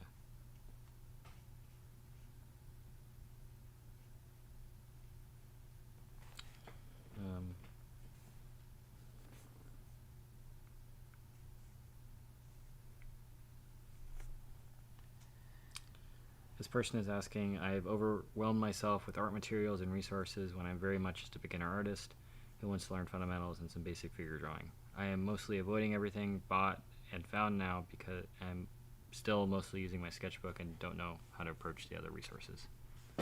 Sorry, I didn't hear that. Well, I think the question is, I have spent a ton of money on art supplies, but I am spending most of my time in my sketchbook. And okay. How do I, I guess if I'm interpreting this wrong, correct me. But I think the question is, how do I take advantage of these art supplies that I have bought that I'm not using? Oh, jeez. I mean, you just kind of decide to go in there, but I don't know if that's a huge problem. It's not bad to stick to, one medium for a while, especially if you're learning to draw. I think I mentioned this earlier on in this stream. Don't feel like you have to be good at every medium. I've never tried watercolor. That probably sounds really weird, but I just never tried it. I might have as a kid. Somebody probably did buy me, and I might have done a painting, but I don't remember doing any watercolor paintings, and that's okay. I don't need to. There's so many mediums. It's I've never tried egg tempera. So what? Maybe the problem. You might be just wasting some money on buying too many other things. So save your money and just focus on a few key materials. Yeah, for me, I went to community college for a little while, and I took some community college art classes, and they would recommend $500 in art supplies. And really, we would only use 10% of it at the very most, or 5%. And looking back, I would have just if I could give advice to myself then, I would say, figure out what your goals are, and then just buy art supplies for that, and then ignore what the teacher's saying, because I think our art students will have a better idea deciding what they want to paint better than the teacher telling what they should paint. Yeah, but sometimes if you're taking a specific class, they require specific materials to actually use in that class, and so you'll have to. But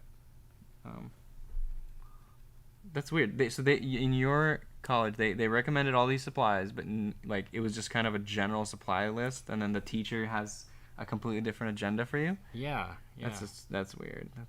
I think what happened was it was they were required to put together a curriculum or a syllabus, and it's put together the supply list, and then but what the teacher actually wanted to teach us was just drawing and painting, basics, because no one was good enough to use color, so they were don't use color,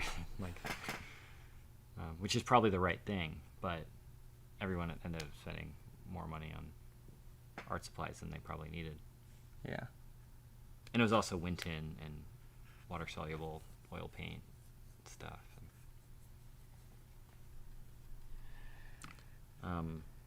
Any plans for an acrylic course in Proko 2.0? No, we don't have any plans for acrylic. But again, if a really good acrylic teacher just pops into my life,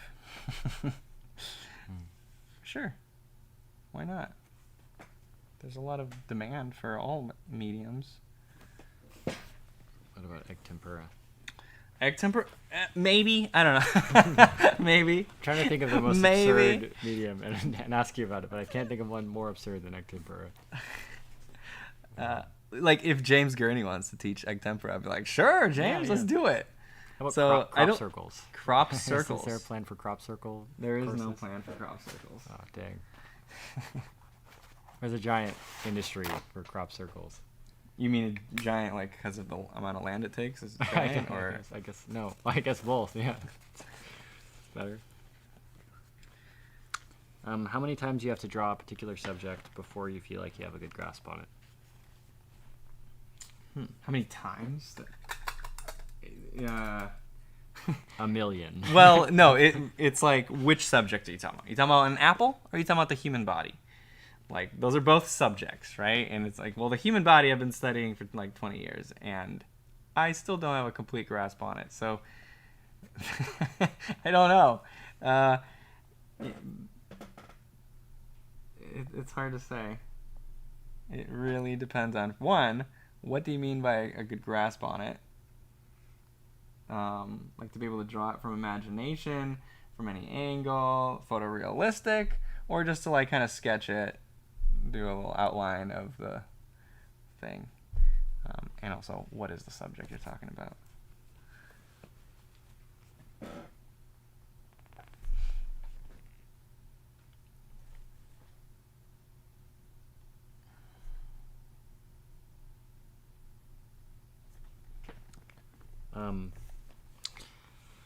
I've been listening to the Draftsman podcast, and I remember mentioning that you have picked up swimming. Have you been trying to improve, or have you only picked it up as a way to stay in shape? I've been a competitive swimmer for most of my life, 20 plus years, so I'd be interested to hear if you've noticed any parallels between learning to swim and learning to draw.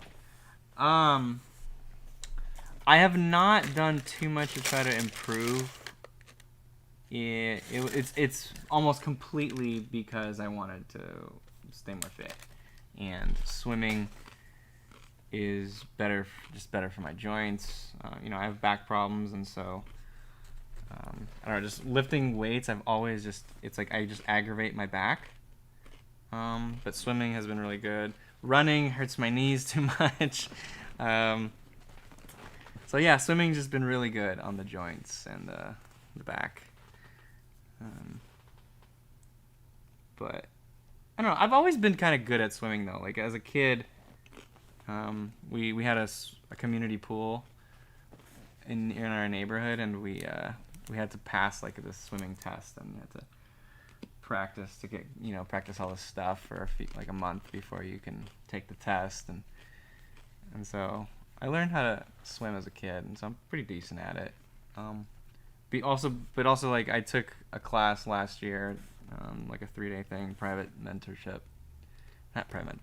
lesson in swimming, just to make sure I'm like not doing anything super bad for my body. But I wasn't. It was fine. And yeah, that's about it. I just want to make sure I'm not hurting myself. Other than that, I'm just doing it because it's good for me.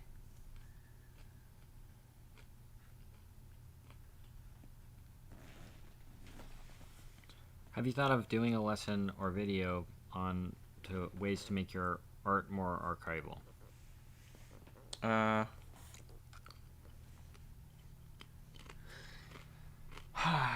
don't know. I feel like a book is better for that, but I don't know. What do you think, Christian? Do you think you would watch would you take a course on that, or do you just I'd watch a video on it. A video, but would you like take a course? No. Or like, Well, I mean, if it were like a $10, $15 thing, and it was really good, like I remember I bought James Gurney's video on how to make an easel. Yeah. And that was very useful. That was very cool. And I know Taylor Olivis, the plein air painter, uses that for all of his plein air paintings. And yeah, I think fixatives and proper paper and how to apply it would be a very useful thing for. Personally, when I'm studying that kind of stuff, I just like look it up on Google, and like I'll read an article, and I'll just get like a quick lesson from someone, like a video someone made that's like 5 minutes. I don't know. I just do research from a bunch of different resources for those things. I wouldn't take a course, but yeah, I see what you're saying. Like we could provide those resources somehow, because they are important. Well, a bunch of your drawings aren't archival too. Like Mine? They're never meant newsprint for fine art pieces. Is not archival at all. So, but when I'm doing longer drawings and paintings, I do try to be archival.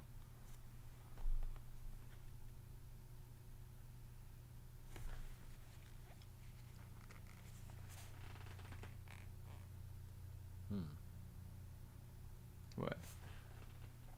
Let's see.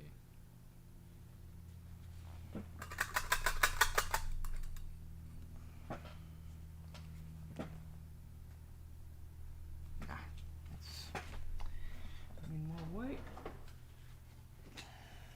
kind of a slower painting today. I like it.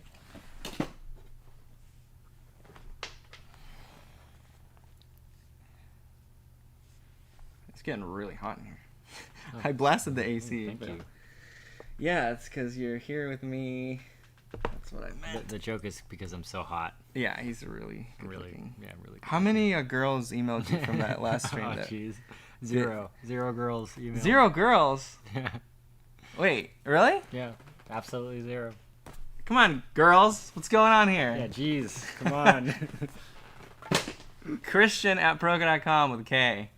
KRISTIAN.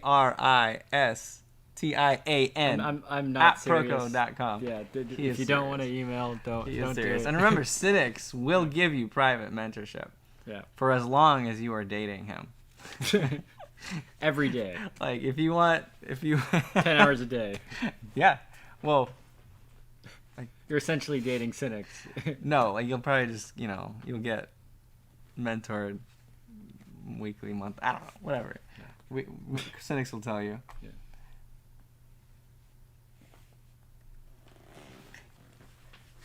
That was a good tangent. It was? Yeah. Cool. This is casting a shadow.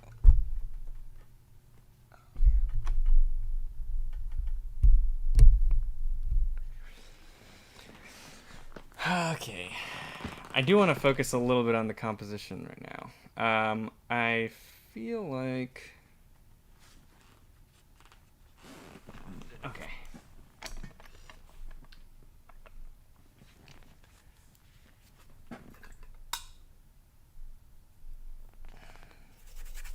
I'm going to lose this edge for now.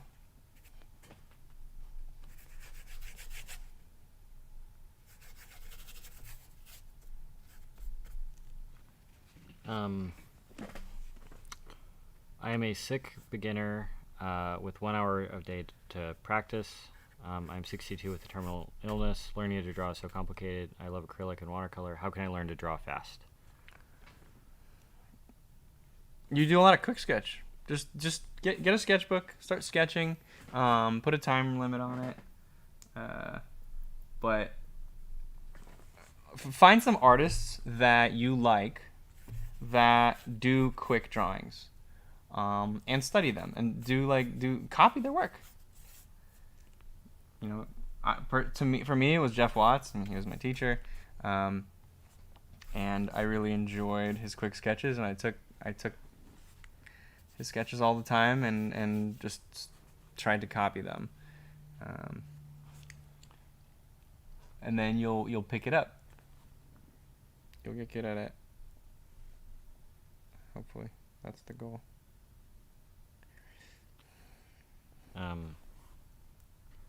Hello again, Chris and not so Chris. What? So you're not so Chris, and I am Chris. You're Chris? Christian, I guess. Oh, Christian. Yeah. Is there a discrimination against illustrators in the fine art world? Does it matter? I think the answer is yes. There is? Against illustration in the fine art world? Illustrators in the fine art world. So an illustrator that wants to go into fine art, is there discrimination against it? Oh, interesting. I think so. Right? Well, I mean, kind of, but if you're really good. Well, but I think even then, like if you're... Morgan Weisling was an illustrator. He became Yeah, one but he of the doesn't top. do any illustration anymore. Okay. I think if he were to do illustration, that might devalue his... Oh, I see what you're saying. Sure. In fine art, you kind of have to be like you're a brand, and if you do other stuff, it can hurt you. It's kind of lame. I don't know. Yeah, like if Coca-Cola was doing cars, or basketballs, or... Yeah, well, your collectors it's like they romanticize you as an artist, and when they're not sure what you are, they'll go to someone else that has a more clear brand.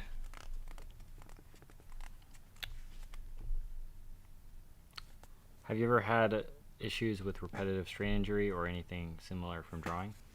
No, just back injuries. Yeah. Yeah. My hands fell off. Really? No. That's not funny.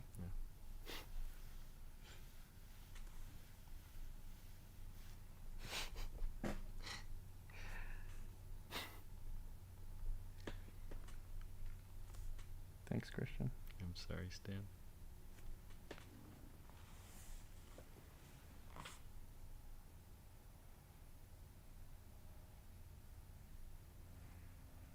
By the way, we're answering questions at proko.com/518. Thanks. Yeah. We are. Yeah.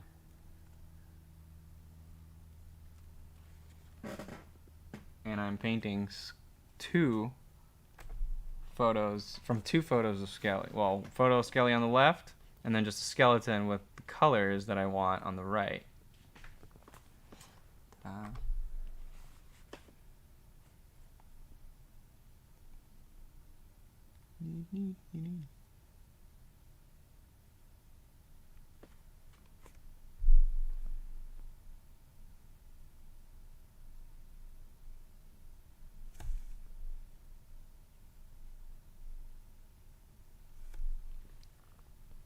You have a question for me? I'm reading one right now. Trying to. I can't hear you. Other than the book suggestions Stan has posted, including their authors and the Proko.com courses, what other online resources would you recommend for artists in general? The more resources, the better. After listening to some season 2 episodes from the Draftsman podcast, Schoolism's pretty awesome. Yeah. Watts Online. Watts, New Masters Academy is great. Yeah. What else is good? I don't know. A lot of artists are doing CMO. mentorships. Like Stephen Bauman does mentorships. Oh yeah, that's true. Scott Flanders does Scott. mentorships. It's true. Bradwin Jones is also pretty awesome. I like his stuff for charcoal drawing. He studied at Watts. Yeah. And then Jim Lee has a live stream he does. Nice. Yeah. Ryan Benjamin does a comic boot camp with Alex Sinclair and Carlos D'Anda and Will Sportaccio. Those are all pretty cool.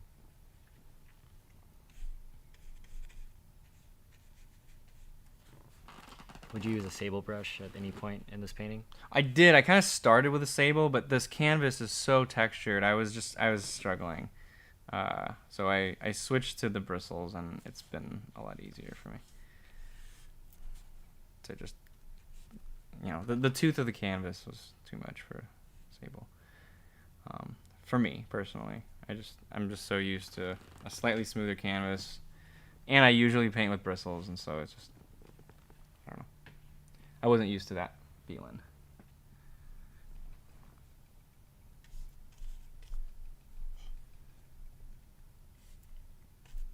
Do you prefer textured canvases?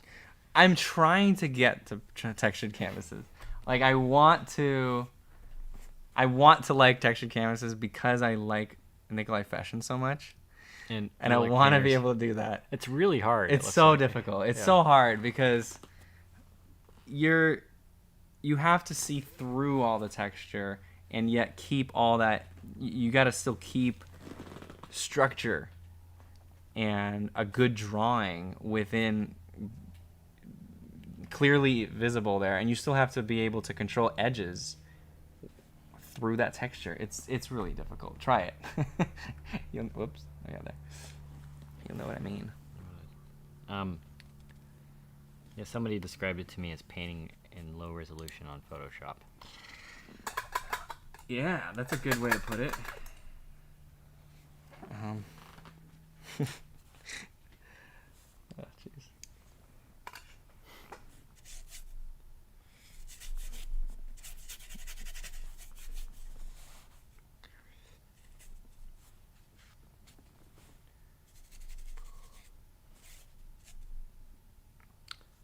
Did you do an underpainting?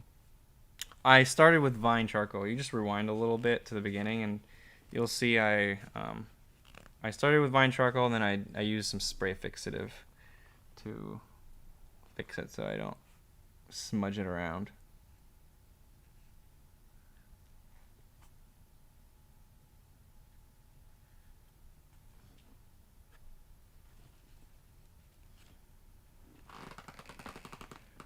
I'm trying to go a little more graphic You know Nick Runge Yeah. on Instagram. I love his skulls. I've been trying to buy one. And Does he Nick, do it on watercolor I still want one of your skull watercolor. It is watercolor. I really enjoy looking at watercolor. I love watercolors when they're done really well. I like painting in oil, so I don't care. But looking at watercolors, I really enjoy them, and Nick's stuff is so awesome. I like his skulls so much. So I'm kind of inspired by some of his stuff. It's very graphic, lots of sharp edges in areas, lots of soft edges in areas, and so this area really soft, some really more graphic shapes throughout here, kind of, yeah. But he's got that down so well. It's hard to compete, as some of you guys are trying to do. But I'm not competing with Nick. I'm inspired, and I want to capture some of his awesomeness into my own work. In my own work. Have you had enough water today? No. Let me show you my water. It's filled. Thank you for the reminder. Why? How can you tell? Is it the bags under my eyes? It's your complexion, your skin, your pimples. What? Yeah. My complexion. Yeah. This will not make me tanner. Is that what complexion means? I always thought complexion was like your skin quality. Maybe you're right. Yeah, maybe. I have no idea. Now I don't know. One of us is definitely wrong. Yeah. I think I might be wrong. I might be wrong too. I'm pretty sure. I'm not sure. Yeah. Thank you for the reminder. Always need more water. It's because this is the Chris, not so Chris, and Stan, not so Chris. Okay. Yeah. His name is Andre Chris Sargent. Andre Chris Sargent. Oh my God. Maybe he's what a name. Related to John Singer Sargent. Maybe. Let's see. I'm gonna actually get some of those eyes in there. I don't know why I ignored the eyes for so long. I've been trying to get a big feel for it, I guess, but here, I'm just gonna start with a circle. And I'll do the same thing here. It's a circle. Okay, that already looks better just because it's more graphic, more confident.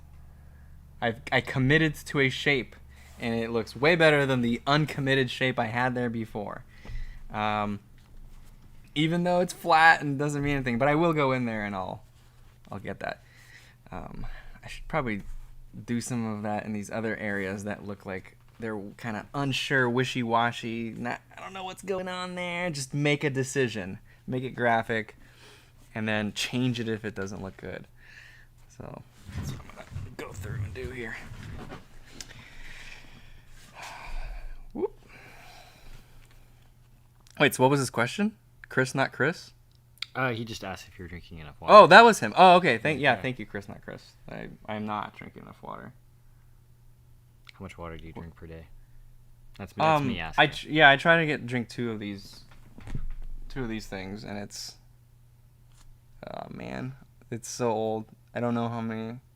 Does drinking water? This is big. I don't know. I think it's like half a gallon of. Yeah. I don't. A liter maybe? I don't know. I don't know measurements. I think it's like 1,000 something. 1,000 gallons. Oh, 9. Oh, it's 12 or 13 ounces. No. What? That makes no sense. God, I don't know. Sorry, guys. I don't know how much water this is. Two giant things. Does drinking a lot of water make you a better artist? Yes, it will. No, it really will. Yeah, It'll help improve brain health. So yes, it'll improve your body. So the more water you drink, the better of an artist you'll be. There is definitely there's a correlation. There's like a curve. If you drink no water, you'll be a horrible artist, and then the more you drink, the better you get, and then you stop getting better because of the water. Yeah. At a certain point, diminishing returns. Kim Jong-un drinks a lot of water. He drinks all the water. Yeah. He That's why I don't have enough water, because he takes all my water.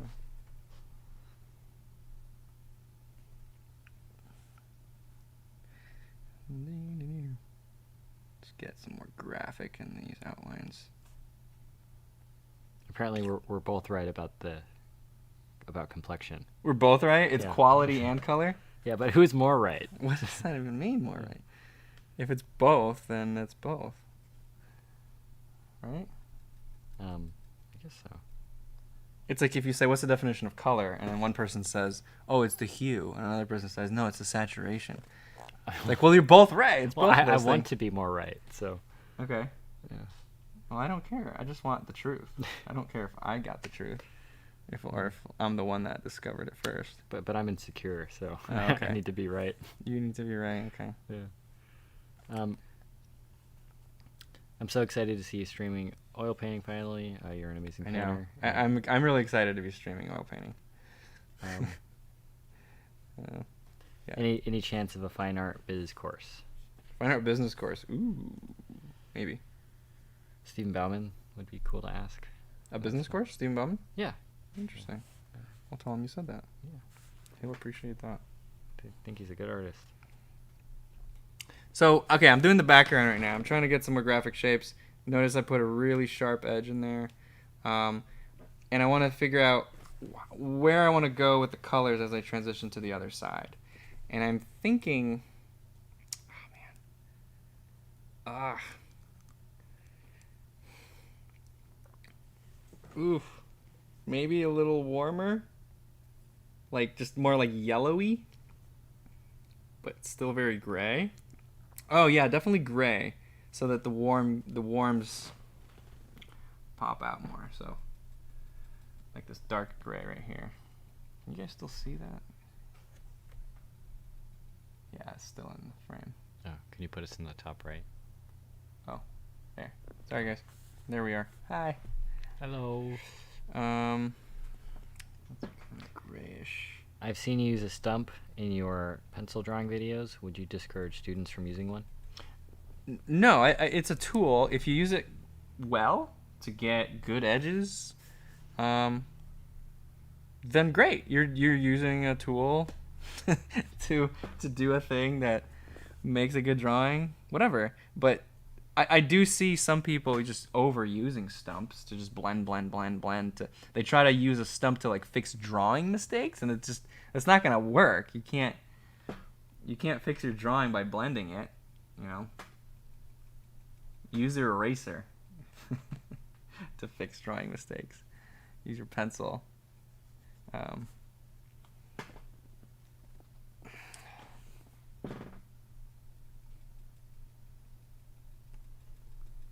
Wonder if more greenish. Does that look better here? Yeah. Okay.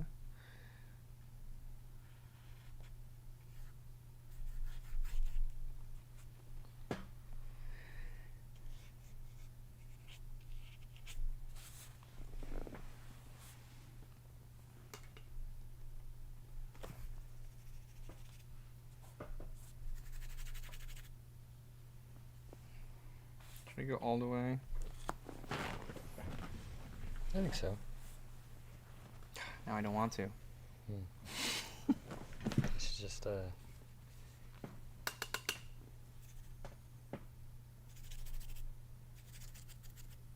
That's fine. I like.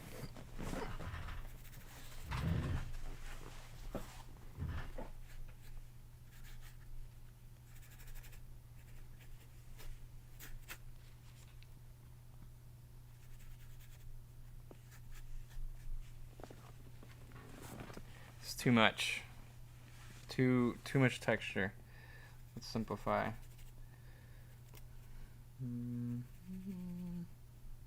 Get a little more graphic.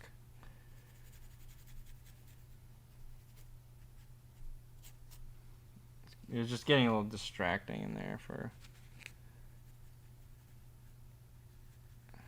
Yeah. Flatten some of these shapes. Keep a little bit of texture still. I went to major in fine arts, but I've never painted in my life. How do I start? Well, get some tools. You don't have to spend too much money. You get just, you know, probably how much? Probably like $100 to start painting. Get some. No. Get a limited palette. You could start with just white and black, right? That's really cheap. You could get a big tube of white, big tube of black. I don't know. I think if you want to if you're an absolute beginner, just go to like, I don't know, Michael's and buy the cheapest possible. I don't know, man. I don't know. Well, it's if you white and black, yes, you can get Winton white.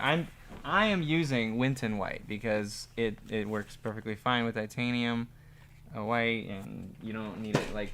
But if you're getting into like cadmiums and stuff, and well, this is Indian yellow, but you know what I mean. Like if you're getting into the colors that that are like more expensive as they become more real, you might be getting bad habits, but maybe not. It depends. It's kind of hard. This stuff is difficult to give advice for because there's definitely artists that make it work, like Frank Rosetta or any of those guys. Yeah. I think the person is asking, how do I start? Yeah, how do I start? Start with black and white. Start with trying to try to paint like you draw, and just focus on like values and shapes and proportions, and try not to get distracted with color when you're trying to learn how to paint. Because painting is not about color. Painting is about, it's a new medium, and then color kind of goes in there at some point, and it's pretty easy to pick up if you got all that other stuff figured out. Matt Hewitt asks, have you ever seen the work of James Jean? Yeah, of course. Why? He started as an illustrator for comic book covers, and now he's doing quite well in the fine art world. Yeah. James Jean is very cool. Yeah, you could definitely transition. I think, Morgan Weissing, my favorite, for a long time, my favorite fine art painter, started out doing movie posters for like Star Wars, Indiana Jones. Wait, did he do Back to the Future? Yeah. He did? Yeah, cool. No, he didn't? No, he didn't. Never mind. No. But he did. Wait, who? Oh, shoot. Did he do Indiana Jones? Shoot. I think he worked on it. Okay. No, well, I know he did Star Wars. I can't. The super famous guy. I can't remember his name off the top of my head right now. He did Star Wars. No.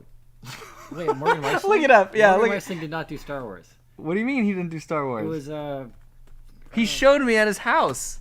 He did a pinball machine for Star Wars. Yeah, but I'm thinking of the movie posters. Oh, the movie posters? No, maybe he didn't do the movie posters, but he did work on Star Wars illustrations. Who's that artist? I know he's incredibly famous, and I know him most of the time, but I can't think of his name off the top of my head right now.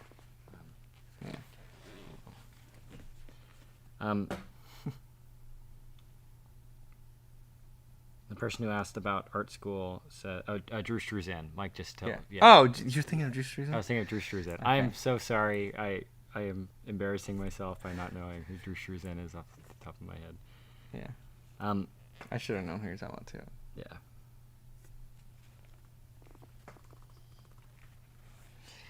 Wow, Christian, you don't know names?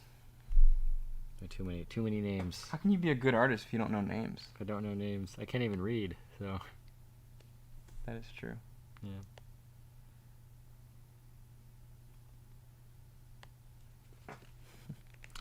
Somebody asks if you can adopt them. David 94. David 94. Yeah. Do you need a dad? I think the answer is probably no. I could be your art parent. Yeah.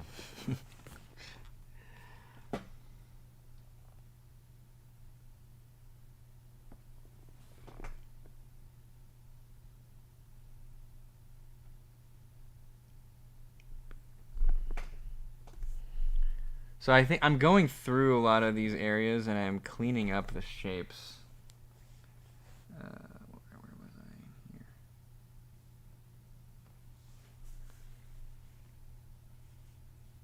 Thank you, Mike, for telling me about Drew Struzan. He just sent me the message correcting me. Cool. That's interesting. For anyone that has questions, I'm reading him from proko.com/518.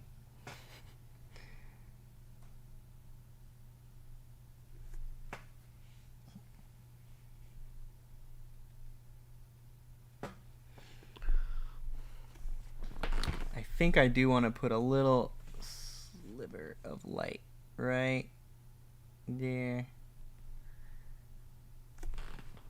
Do you think making sound effects makes you a better painter?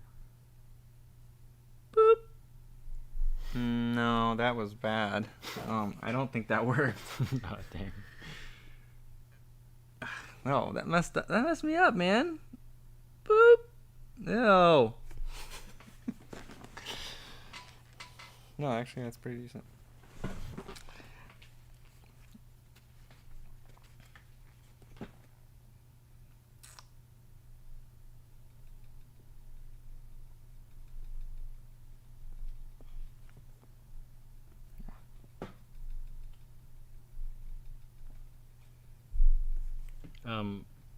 Underline 98 says, Christian, I'm not a girl, but I'm willing to date you, just for a free Sinix course. Well, then send him an email. Christian@proko.com. No, He can't start dating you from a YouTube comment. Yeah. When will we see Kim Jong-gi again for the celebration of Proko 2.0? Just wondering. Kim Jong-gi. Not sure, but we want to do some stuff with Super Annie artists. I still need to reach out to them. I've been so busy. There's a bunch of artists I have on my list that I want to reach out to, and I just haven't. But they're absolutely on my list.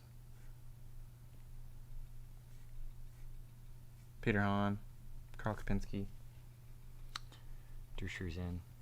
Drew Struzan? He's not a Super Annie artist, is he? No. Wait. No, he's not. Why did I say, wait, is he? He's not a Super Annie artist. Yeah. Is he? Wait, what? Leonardo da Vinci. I keep like Banksy. not knowing if I'm being an idiot around you. Banksy is a Super Annie artist. He's not. He's not. He's not. I'm lying. Don't listen to me. Eliza Ivanova is, though. Oh my God! How did I forget Eliza? Jesus, yes, She's the Eliza. best. She's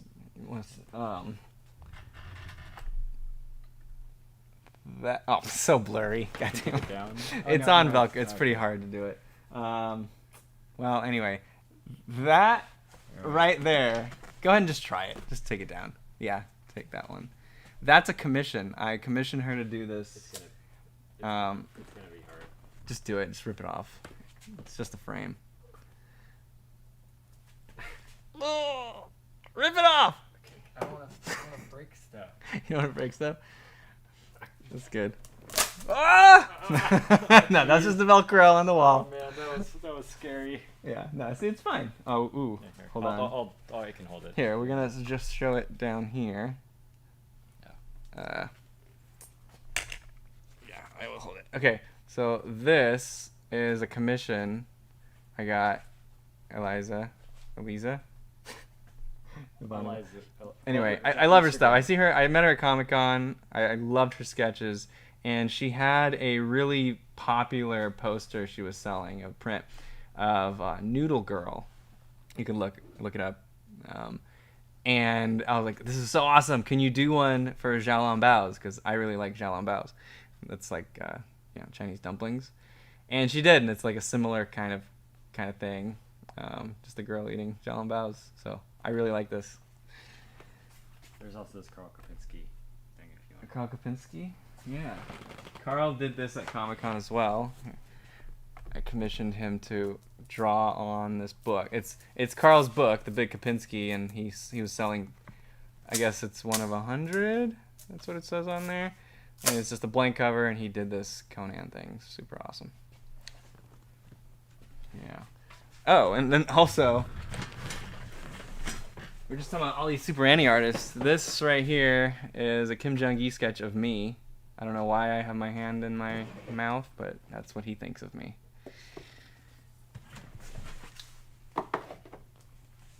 I like my Super Annie art.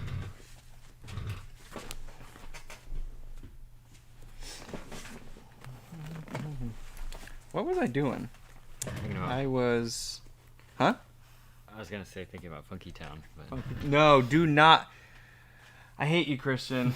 He got Funky Town stuck in my and Morgan Weisling's head last night, and we hate him so much. I think Funky Town is the best song ever written. Okay, wonderful opinion. It's a good song, but I don't want to listen to it 20 million times like you.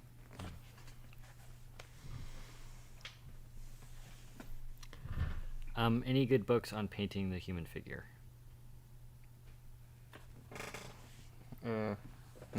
Painting the human figure. Alaprima? No, that's just kind of painting anything. And a lot of it in there is more like just landscape, still life stuff. This person specifically said painting the figure and not drawing the figure. Boy, why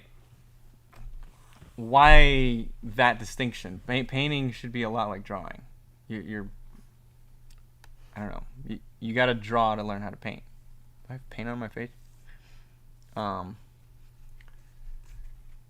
mean, they're obviously different mediums, and so you got to learn the medium of paint, but then you can apply that to any. Why are you smiling? Mike was asking if it's unrelated to the. You can apply what you know about the medium of paint to painting anything. It doesn't matter if it's the figure. But in order to paint the figure, you got to know how to draw the figure. You cannot. There's no difference there. It's all about edges, values, shapes, and getting the structure right, the gesture good, the anatomy accurate, all that stuff. And then the paint is just the way the pigment is down on their canvas. Yeah, Morgan Weisling was talking about painting a drawing or drawing a painting. Yeah, that's the video we were filming with him yesterday when we were at his house.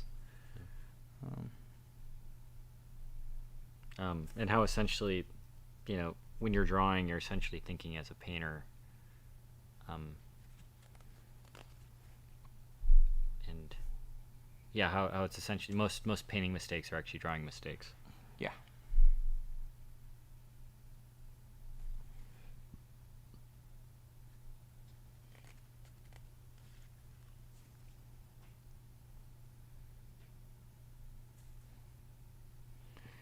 Probably bored everybody out of this room, this live stream, with how slow I'm painting. I like your painting.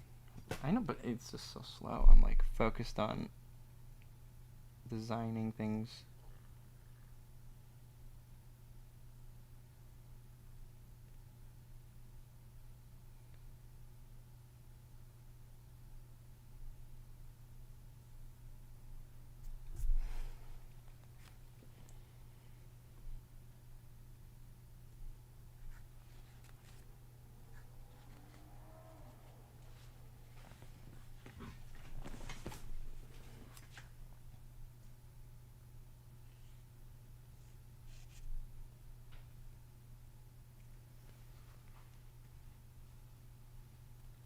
How did you come up with Skelly? He's a skeleton. I didn't really come up with him. I mean, I came up like with the idea of like just a silly sidekick that would be arguing with me and just like doing weird things with me all the time. Just because I kind of wanted that feeling in my videos, just kind of like this weird, funny, quirky thing happening all the time. Yeah. Skelly, one of the first kind of videos I did with Skelly was actually in the figure drawing course. It wasn't in anatomy.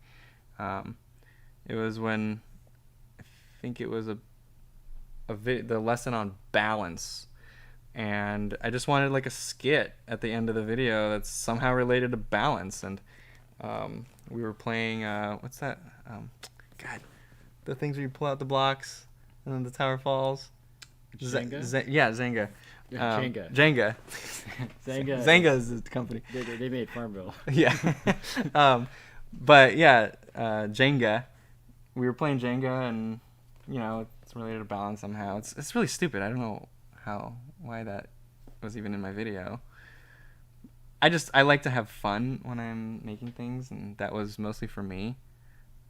And Skelly was just there playing with me, so. I think that's when he became a character. But before that, He was just there to like show proportion or landmarks, I think, in that video. That's where he showed up.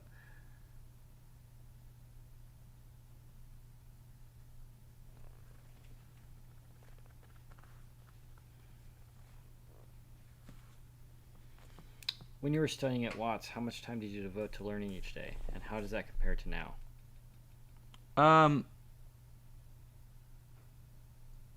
I drew and I studied for I think about 6 hours a day. Is that what I said earlier? Yeah. Yeah, I think that's about 6 hours a day.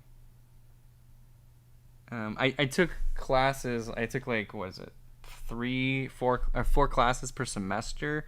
So it's like four 3-hour classes per week, and then I did a lot of drawing at home, working on personal projects. I think personal projects are a must.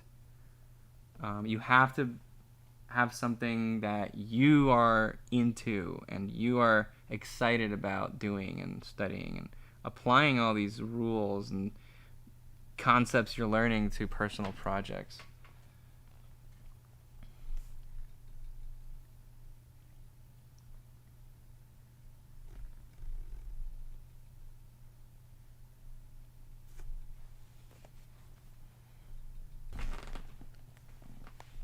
God, the eyes. Why am I ignoring the eyes?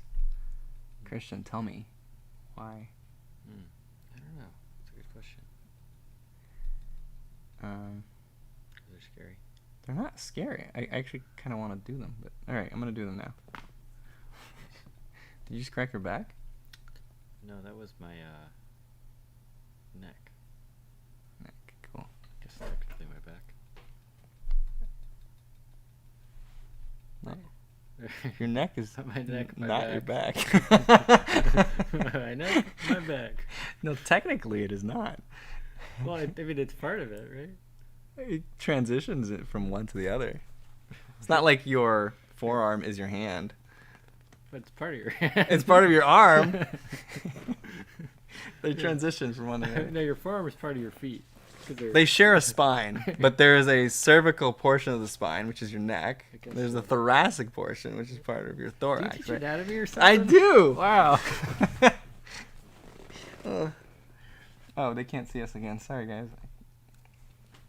I can't paint, talk, answer questions, and be in the same room as Christian and control the cameras. And think about Funky Town. And think about Funky Town. Yeah. All right, okay. Let's do these eyes. So I'm just thinking about eyeballs right now. I'm not gonna worry about the green parts. So let's just show you his eyes. Okay. So look at the spheres. Squint. Look at the roundness. See how on the left, right there. See how it's lighter than the bottom? There's a shadow on the bottom. And then there's a highlight in the middle. I'm gonna do that like last. Right now, I'm just gonna try to like add this light area. Can you switch back to the painting? Yes. I'm just showing the... There you go. Now we're going to switch back to the painting, and I'm going to add the light area right there. Ugh.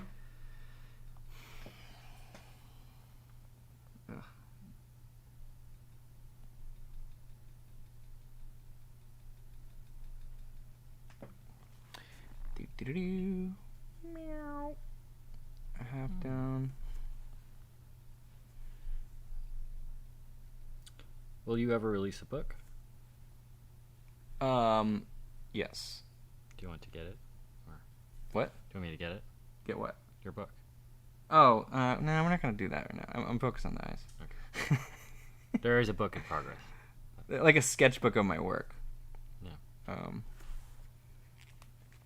But also books on, like, based on my courses. I want to do those. Actually working with Christian's father. Yeah. My dad publishes books. Yeah. His name is John Nee. Yep. He's a great dude. Yeah. Hi, Dad. Is he watching? I sent him a last one. Though. He's probably not watching right now. Yeah. But He's busy. if he is, He's send me a busy text, guy. Dad. Yeah. Send me a text too. Yeah.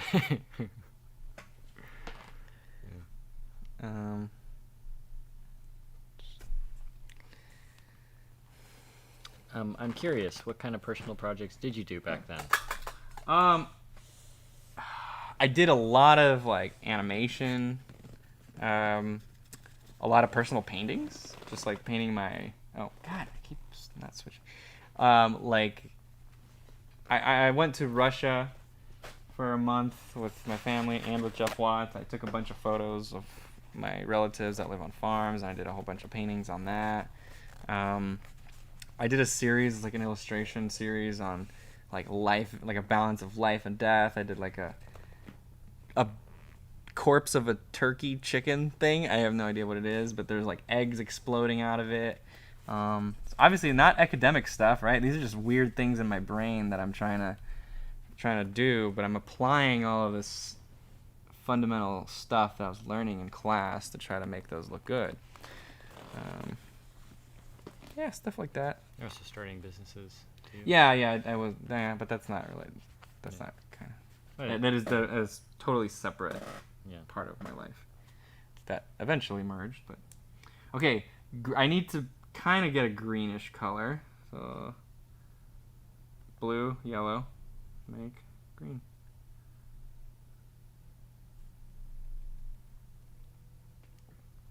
Let me know when you're ready for a question. I am ready for a question.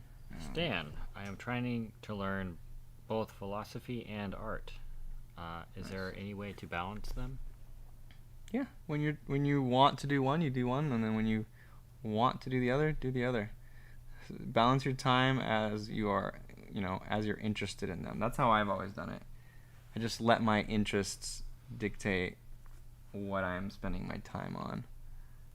The good thing for me is that I really enjoyed going to school and studying, doing like, practicing. Like that wasn't a challenge for me.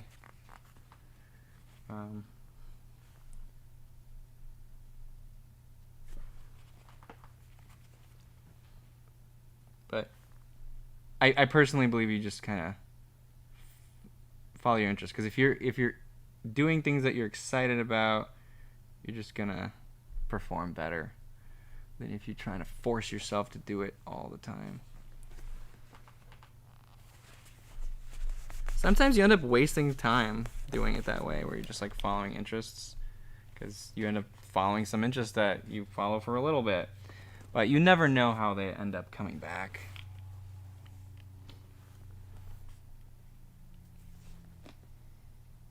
Could you give an example of that?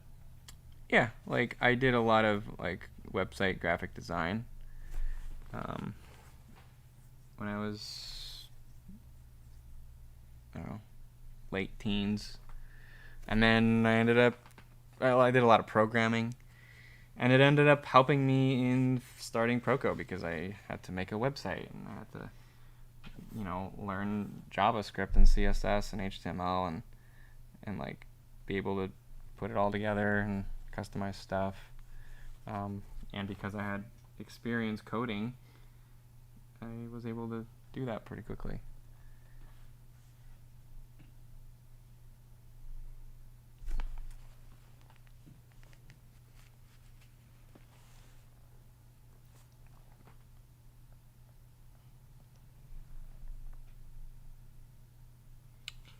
If you could only choose one art book, which one would it be? Oh man, one art book. That's messed up, man. How to draw manga. I don't hate manga. I like manga. I don't know. I don't have time for every style. Shoot. What? I'm going between, like, obviously Loomis, or maybe just one of the anatomy books for personally, but like it depends, like, who you're talking about. Just beginners? I think they're asking you. But for what? One art book for what? Just in general, like you can choose one art book for the rest of your life that you can look at. Oh, now, like if I was like able to keep one book now. Yeah. Oh man. Well, that totally changes it. It would not be Loomis for sure. I guess I'm pretty much done with Loomis.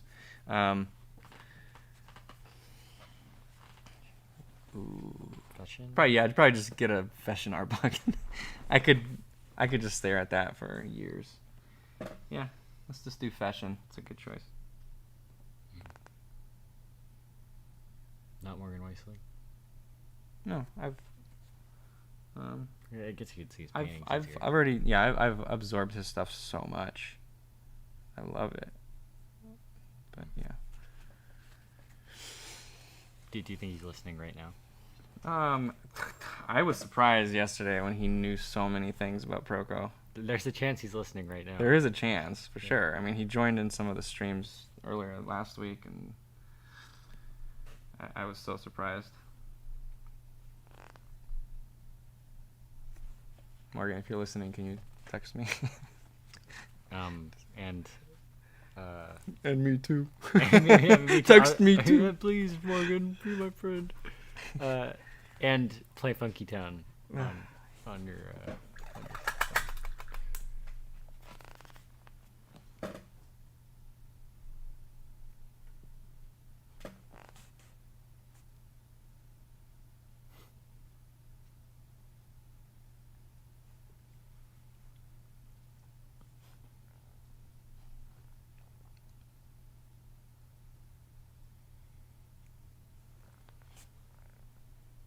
Would you give some advice on how to properly charge for a drawing or painting? Charge? Oh, like charge money? Yeah. So actually, okay, this is a good one. That we recorded something recently on Draftsman about this, but I'll say it again because I don't think that episode has been released yet. I personally think there's like 3 stages to go through as you charge money. The first stage, when you're an absolute beginner, all you really need is practice. You can't compete, right, with some of the professionals out there, or any of the professionals out there when you're a beginner. You're not going to get a job from like big companies or people who are paying a lot of money. And so you could just take jobs where they pay you $100 for a painting that takes you a month to do, right? Because you should do that anyway. You should just do drawings and paintings that are a month, or whatever it is, because it's just good practice. You're not doing it to grow you as a career. You're just doing it to practice to get real world experience. A lot of people would really frown on that because it's like you're devaluing yourself. I disagree with that in that stage of your development when you're a beginner, absolute beginner, and you just want to get experience. Then you get to the point where you're like kind of getting pretty good. You're like you're like almost ready. So then it's like, well, no, okay, stop accepting anything just to get practice. Then you start trying to charge just kind of like for your time. Think about like how many hours you put into it and what is your time worth, how much your materials cost, and make sure you're not losing money on supplies and use your time. And then once you get become a professional, then it's just like whatever people will pay you. It's like, what is the market value of your stuff? Then there is really no advice. It's like you slowly just work your way up in your prices as your demand grows. Yeah, that's what I think. What do you think, Christian? Do you agree with that? You weren't listening. I know, I was kind of listening. Yeah, I don't know. Charge as high as you possibly can that you feel comfortable with, and somebody will pay you for it. Yeah, that's true as well. Yeah. So if you're like an absolute beginner and somebody will pay you like real money, we'll take it. Yeah. You're just trying to get practice at that point, but yeah, that's a good answer. Thanks. Yeah.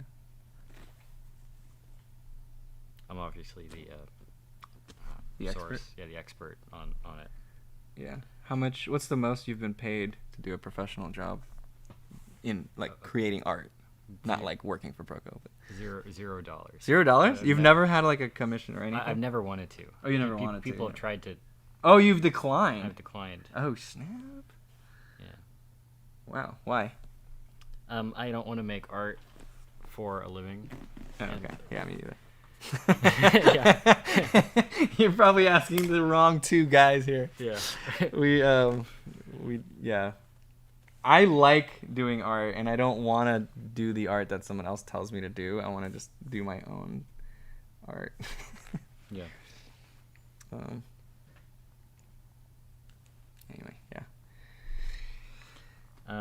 Do you have any preferred methods for finding online remote work as an illustrator? I occasionally use Upwork and Fiverr, but are there any job posting sites or forums that are specifically designed for freelance illustration clients and vendors? I think a lot of people go to like ArtStation. Right? ArtStation is good. ArtStation. Yeah, go get your portfolio on there. Oh man, those teeth. They look like chiclets right now. I've been told by a lot of illustrators to just, I mean, it's hit or miss. Don't necessarily take this as the thing you should absolutely do, but contacting people directly that you want to work for, and then if they don't hire you, just ask what would be required for them to hire you. So if you really want to work for Blizzard or, work at Marvel, they're getting so many people that they're probably not going to be able to hire you, but you can at least get an idea of what they need to actually, put you to use. Cool.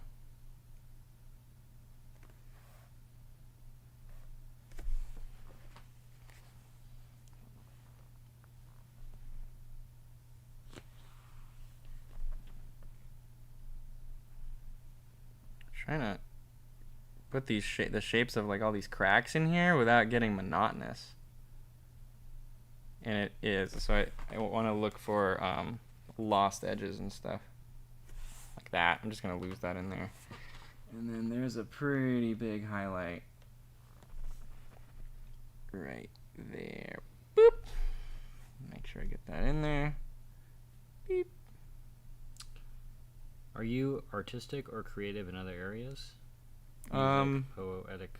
Business is my other. Like trying to innovate things, education, trying to, yeah. But no, not like not something else that is like typically considered as an art form. Not really. I'm really bad at dancing, which sucks because my wife loves dancing. I always feel really bad for her. Do you like dancing? Me? Yeah. No, I hate it. I'm like, that's why I'm bad at it, right? That's like that. My thing is like,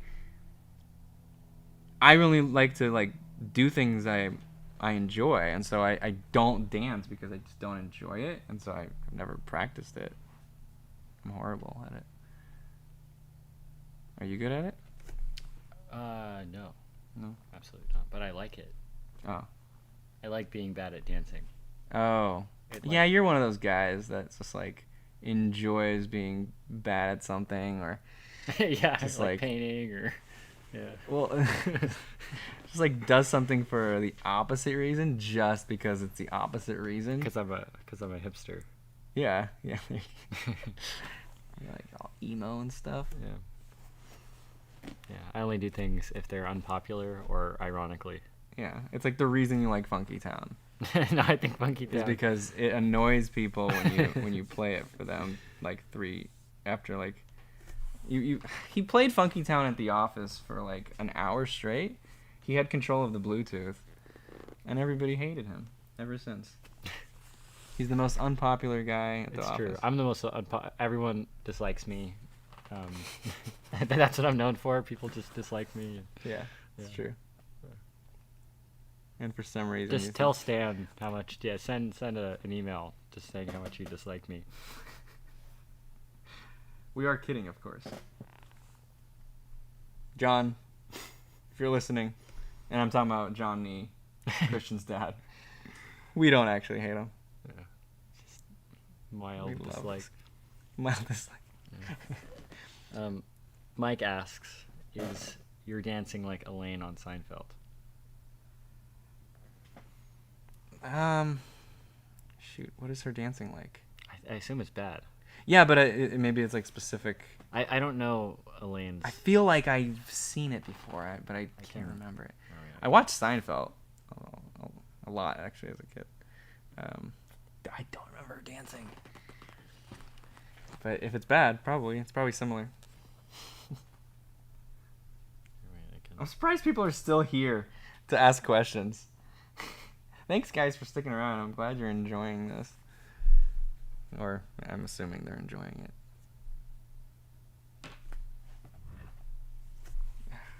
Man. There's Elaine's dance. Elaine's dance? All right. No. She's trying. She's actually putting effort into it. It has nothing like mine. Mine is like, are we done yet? Mike says it's bad, but What's bad? Elaine's dancing. Yeah, it's bad, but she's trying. Putting in she's effort, having yeah. fun. She's Yeah. enjoying it. That is, I am not enjoying it. That's the opposite.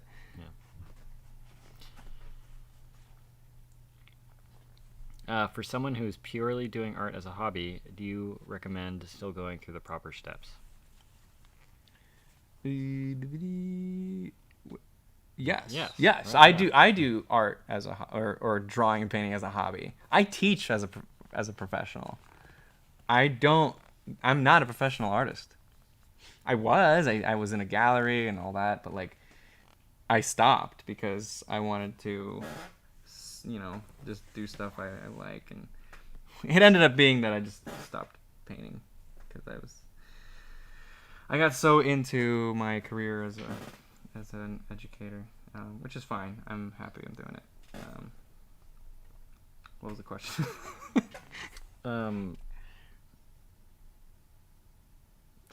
If somebody has a hobby. Oh yeah, absolutely. Yeah, if you're a hobby, you should still try to get good at it if it's a hobby. I think the only thing that does is it just removes the pressure on it, so Yeah. you have more freedom to do what you want. But, honestly, I think that's how you become a professional, is that you don't put as much pressure on it, and you just kind of make your own curriculum, but follow education still. So I'm thinking about the top plane of these teeth. I'm not thinking of individual teeth. You see how? I'll show you guys. Look on Skelly on the left. His teeth are getting that light shot. No, his bottom jaw right there. Okay. Right there. The top plane of his teeth has a light shape, and then the front planes are in halftone. On the side, right there, dude. Oh, See that? Okay, sure. There, yeah, right there. So that's what I'm trying to get. I'm not thinking of the individual cracks and stuff. I'm just thinking of the big plane across all of them. Back to me. So beep, beep. Kind of. Does that kind of work?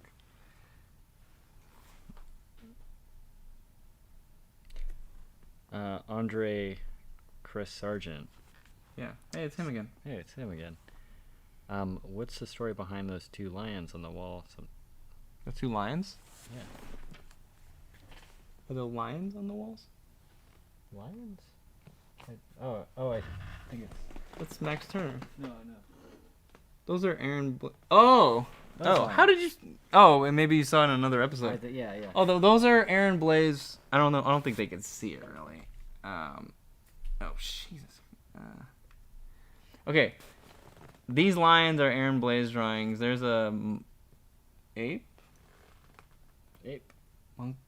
Monkey. I don't know. And then there's an elephant actually up there as well. I just bought those at Comic-Con. He was selling them for really cheap. I was like, well, of course I'm gonna get it for I think they're like $75 or something. They're so cheap. Yes, I know. He was just giving them away. So I bought 4. I got 3 here, and then Melissa chose one, and we got one at the house. Anyway, boop. Oh man, it doesn't look as good on the screen.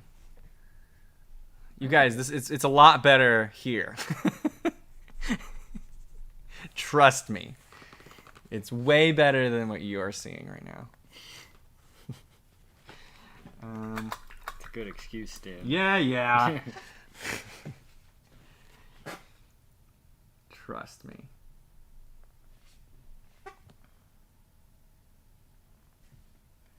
What was I gonna do? I wanted to. Oh yeah, the teeth here. What do you enjoy drawing the most? I mostly like figurative stuff. Figure drawing, figure painting. You know, I like anatomy. Obviously.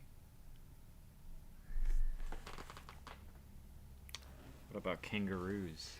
I've never tried to draw a kangaroo, so I don't know. I don't know what you're talking about, Christian. That wasn't me. It was me.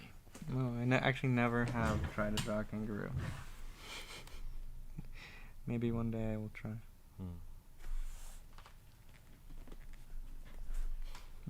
I hate you so much. Why are you the way that you are? Because. Okay, thanks. So right in here, there's like a slightly darker red, I think, like that. Do you normally not use thinner or medium? I do. I've been dipping into like this. This is walnut oil, and then I got Gamsol. It's like turpentine-ish. Do you normally paint with walnut oil? Yeah, walnut or linseed. I don't know which one I like better. Morgan says he paints with walnut. Walnut. Yeah, I think that's probably why I It's probably started. healthier, I think. Oh, it's healthier. Yeah. Okay. Yeah, I don't know. I use both. Kind of switch off whatever I'm in the mood for. They're both great.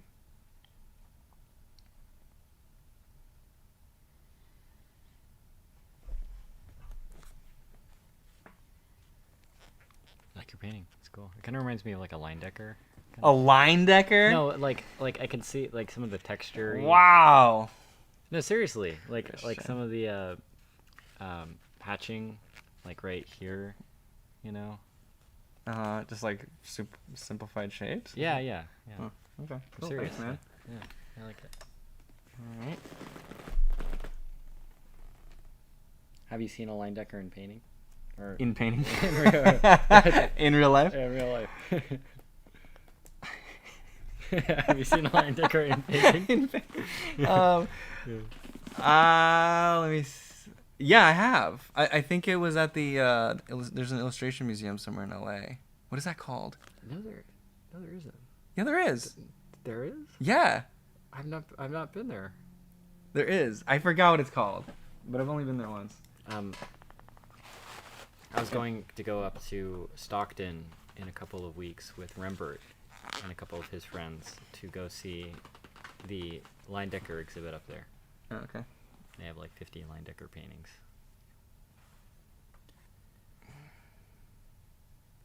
Nice.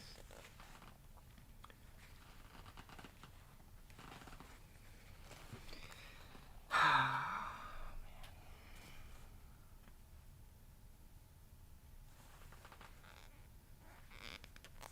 don't like this bright spot up here. I just don't feel like it belongs.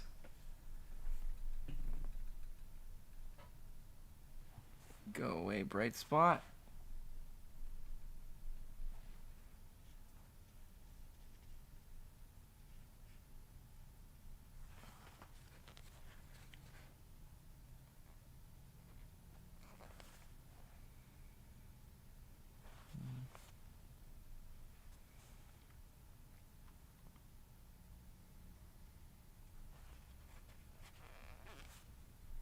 I'm answering questions from proko.com/518.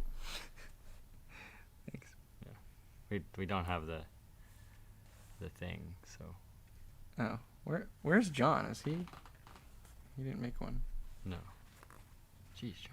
What the hell, John? Do you want to You're do you want to put our picture on the top right? Does someone say that? No, I did. Oh. Somebody is saying, if I'm not mistaken, you're trying to draw a dog from imagination, not a kangaroo. Was I trying to draw a dog? I Maybe. think you were. I might have been trying to draw Well, a dog. what I remember, and it just. you were just carving into shit, and you're like, I guess I'll do that. You were just giving the. I was example. drawing blobs, I think. Yeah. But whatever. Yeah. It wasn't good. It I- wasn't a good anything. I was talking to Morgan about it. It was like 15 minutes or something, and then you just moved on and did. Yeah, I wasn't thinking much of it. I was just like, yeah, look, you can just do blobs and just like, and it was horrible. It was a horrible example. But yeah. I'm sure if you gave yourself like a week to just try that stuff out, you would have been more comfortable with it. But. Well, I think if I just had planned a little bit better what I was gonna draw, it would have been fine. I don't know why we keep talking about it. We should get Scott to do a kangaroo. I wasn't trying to draw a kangaroo. No, but I'm saying that'd be really like the shape guy, the silhouette guy who does that stuff. Yeah. And has done that stuff for a living. Yeah. If he did a kangaroo. It would be a great kangaroo. It's not like kangaroos are like really difficult or anything. I'm gonna ask him about his doing that for his live stream. Come on.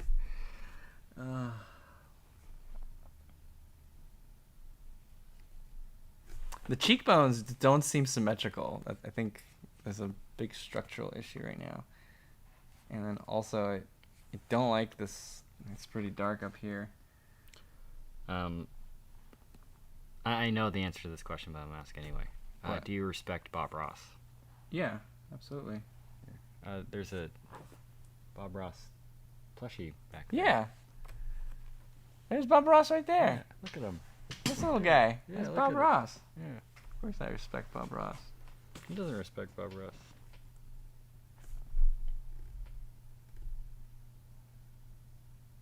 I heard you hate Bob Ross. You're right. Wow. You just ended there. That's messed up, man. I think Bob Ross is known for being just somebody that everyone dislikes. You know? Come on. People don't understand your humor yet. Come on, man. You can't go there. Okay. Everyone's gonna... I'm sarcastic. I'm being sarcastic. Everyone loves Bob Ross. But do you hate him just because you want to be different? No, I love Bob Ross. Yeah. Don't Why don't you hate him? You seem like the type of guy that would hate him. Yeah, just because I'm a hipster. Yeah, you're a hipster. Just because I like Weezer. Yeah. Bob Ross is a good painter. He's a better painter than me. It's true. Yeah.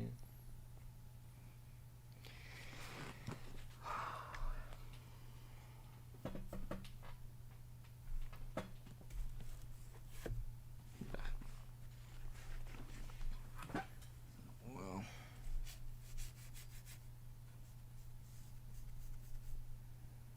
Beep, beep.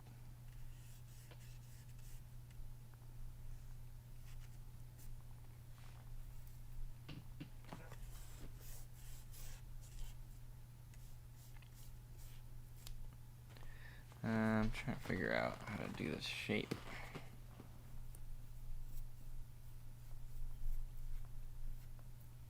Have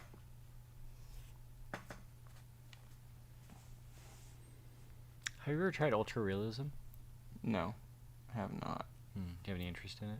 Not really. No, I like designing things. You know, like one of my favorite artists is Fashion. It's like that excites me. Is like the artist's personality coming out of it, not just capturing reality as accurately as possible.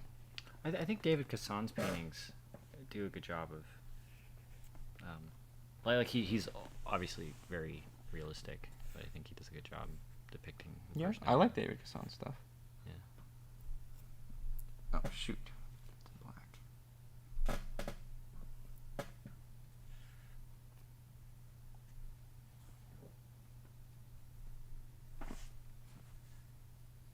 I don't know why I just all of a sudden tried to get texture.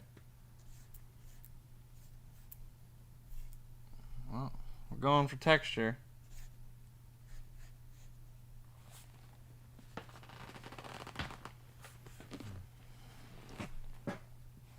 Kind of weird when there's not much of that in here. Christian, save me. Save me from this. I like your painting a lot.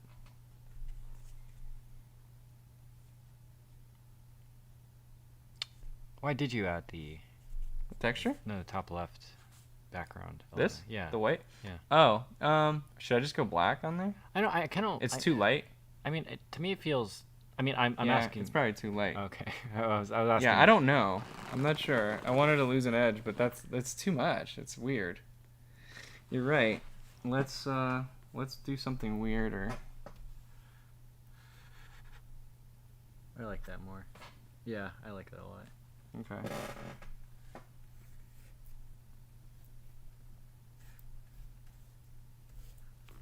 Well, thank you for saving me.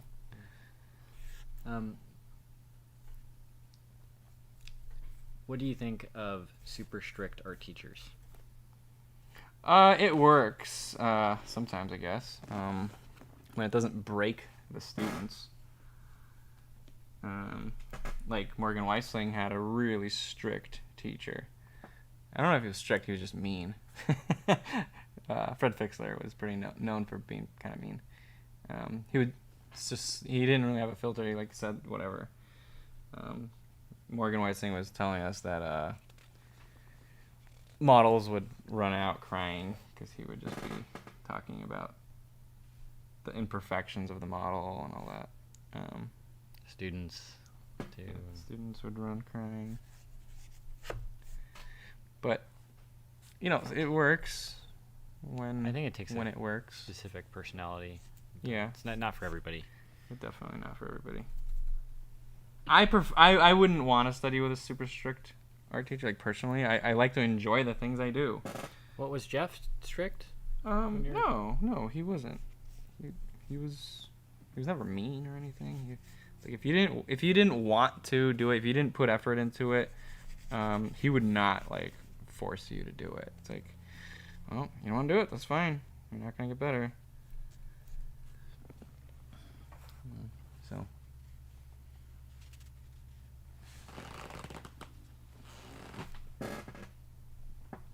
What does your anatomy course cover?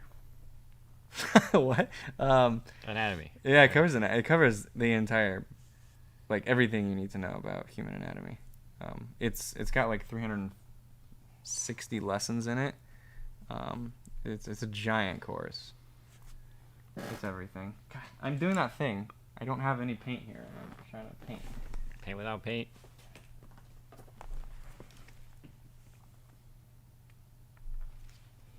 Beep. We're gonna end it really soon. It's been 3 hours. I think so. Yeah, I'm almost done, you guys. Didn't turn out as good as I was hoping for, but it's okay. It's For somebody that barely paints, it is very impressive to see you painting. Oh, really? Yeah. Thank you. It's like a backhanded compliment. Yeah. For people that suck, It's pretty good. this is really good. For people that can't do art, you did a pretty good job. For people that don't understand what's good, Yeah. this is good. Hey Stan, Skelly's looking good. I often find when I draw, I end up spending most of my time fixing mistakes, which makes the drawing less enjoyable. How do you approach your work so that you enjoy the entire process?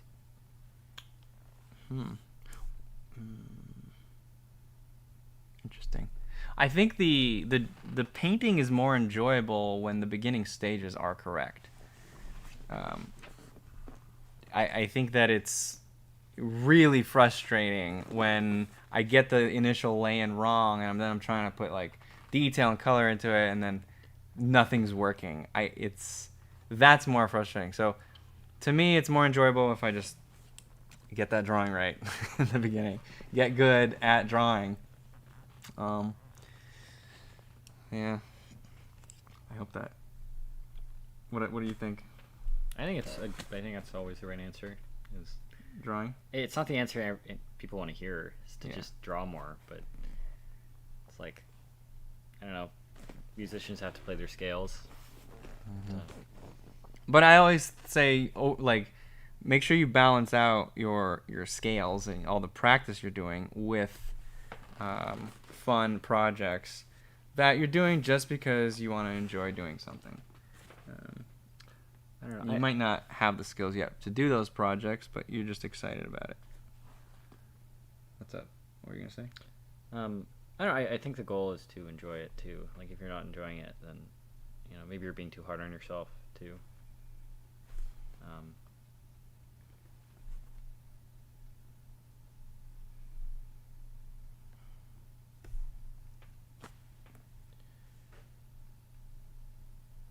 Nah.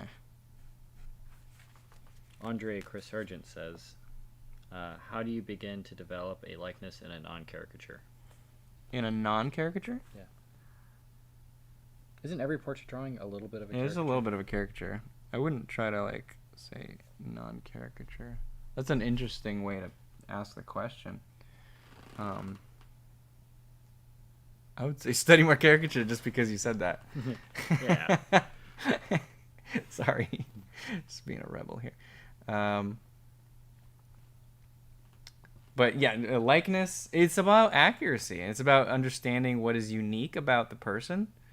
And understanding what's unique about a person, that caricature is where you practice that. So you can exaggerate a few of those little things that make that person unique.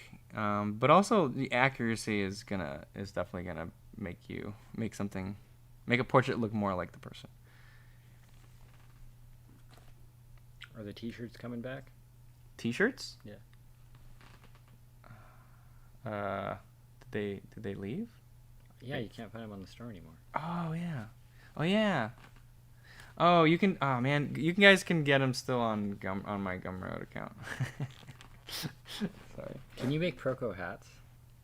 Like a baseball cap? Well, I don't make the T-shirts. Well, it's but just like a can you like print Yeah. company that does them. But Yeah. yeah, of course we just get a hat company. Morgan asked about one, so. Oh yeah, that's true. Morgan wanted a hat. Yeah. I don't know. I guess is that what people want? They want hats, or do they a want hat. courses? I asked about the hat. Also, Morgan did. I have a Met hat that I wear everywhere, but I would definitely wear a Proko hat if I had one.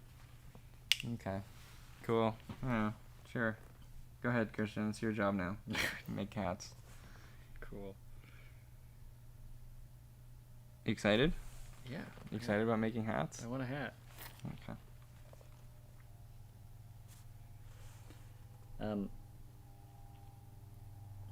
Charcoal pencil on newsprint. Is there a way to preserve it when you're done with the piece? Not really. Put it in a frame. Yeah. Okay. So with newsprint, the things that are gonna make it go yellow and get destroyed are air, light, water. Silverfish? Silverfish. No, that actually happened at Watts. Yeah. I was sitting on the couch with some friends, and we looked at Jim Hahn's drawings, and there were like dozens of silverfish in his drawing. So the bugs will eat your paper, even if it was in a frame. They had squeezed under the frame. Oh, not in his drawing, like. It was on while he was drawing. No, I was like, what? How did he not see it? He's just totally okay with it. His hands are covered in silver. But they had burrowed under the frame, and they had died in the frame. But there were dozens that had done that. Wow. Yeah. Crazy.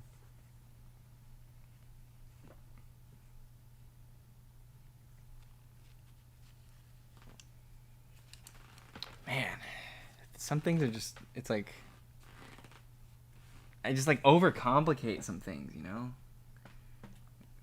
little things that just designed bad because trying to put detail in areas that just need to be simple.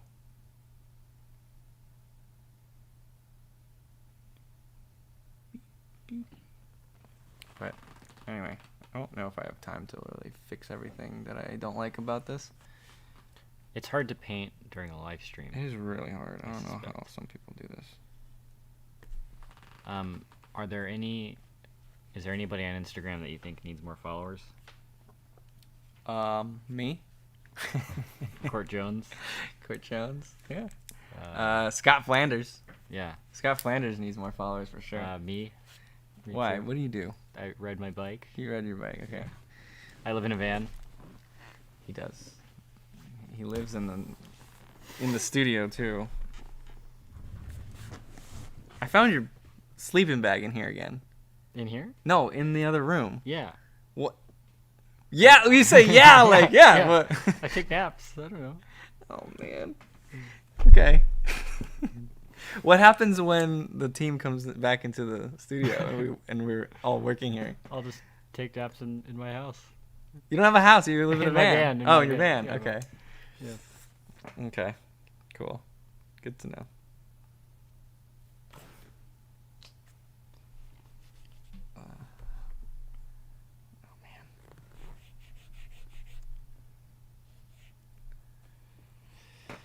What do you guys think? What's wrong with this? Let me know in the comments. I think it's decent, but so many little things that are bugging me about it. I just want to go back in. It's like, this brush stroke is too much. Go in there and simplify. I just don't have enough time. How long would you spend on a painting like this? I would probably spend another like 2 hours on this. Yeah.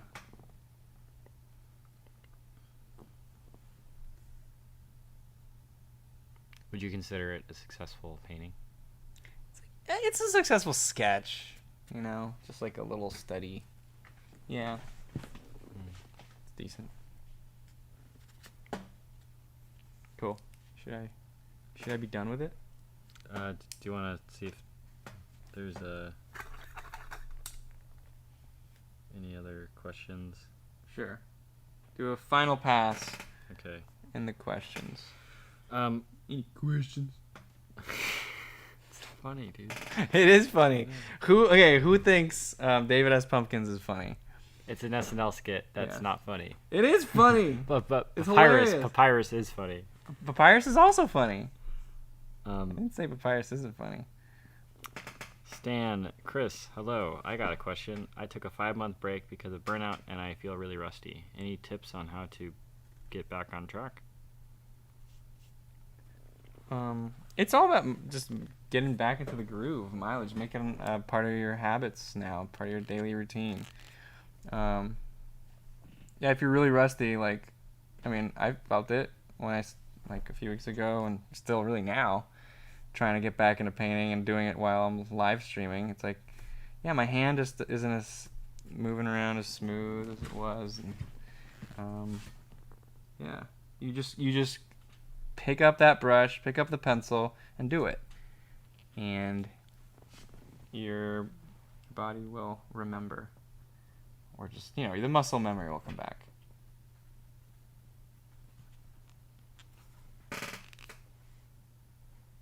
Just got to retrain those neurons.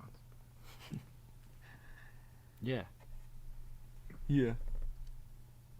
Any questions? Any questions?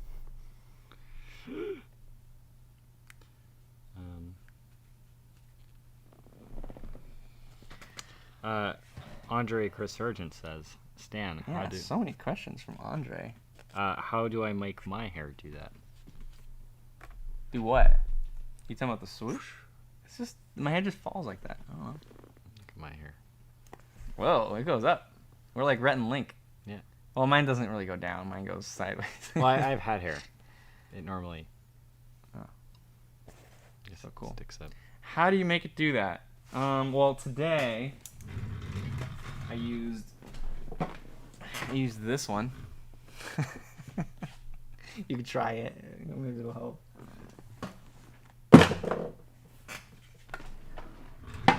And drink lots of water. Oh man. Actually, look at there's another highlight on Skelly's left eyeball. Our right, screen right. You see that? Right here? Right here? Or right here? That one, yeah. There's a second one right there. Right there. I will put another one there, but I'm gonna get it. It's gonna be the red light source because that's what would be there. Wouldn't both highlights be red in that case? No. Oh. The main light source is this white light source, which is what these highlights are coming from. Right. the one right here on the rim coming from like that side, on Skelly on the left, you see the blue on the right side of his head? Right. That's the light source that second highlight on the eyeballs. You get it. On the one on the right, the second light source is the red one. So we should go back to this. We should put like a red highlight right there. I don't have enough white. I ran out of white. Oh no, maybe there's some right here. Matthew Williamson is asking about my van. I have a Ford E150 cargo van that I've converted into a camper. I have photos of it on my Instagram, which is on my profile, if you would like to see Your it. profile where? What do you mean? On Proko? Yeah. Your Proko profile? Well, I have it on my Instagram link is on my Proko profile. Yeah. So. Okay, that's good enough. It's a horrible highlight shape. It's ugly, but whatever. It's good. We good. We done. I gotta go to my family, guys. My kids are waiting. Cooper, I'm sorry. I came home at 3:30 a.m. last night from LA. Santa Clarita. Yeah, and my son left me a voicemail. Says, "Dad, I hope you come back soon." So I'm gonna go home. Okay, I'm gonna go to my kids. Bye, guys. Thank you so much for being part of the Proko community.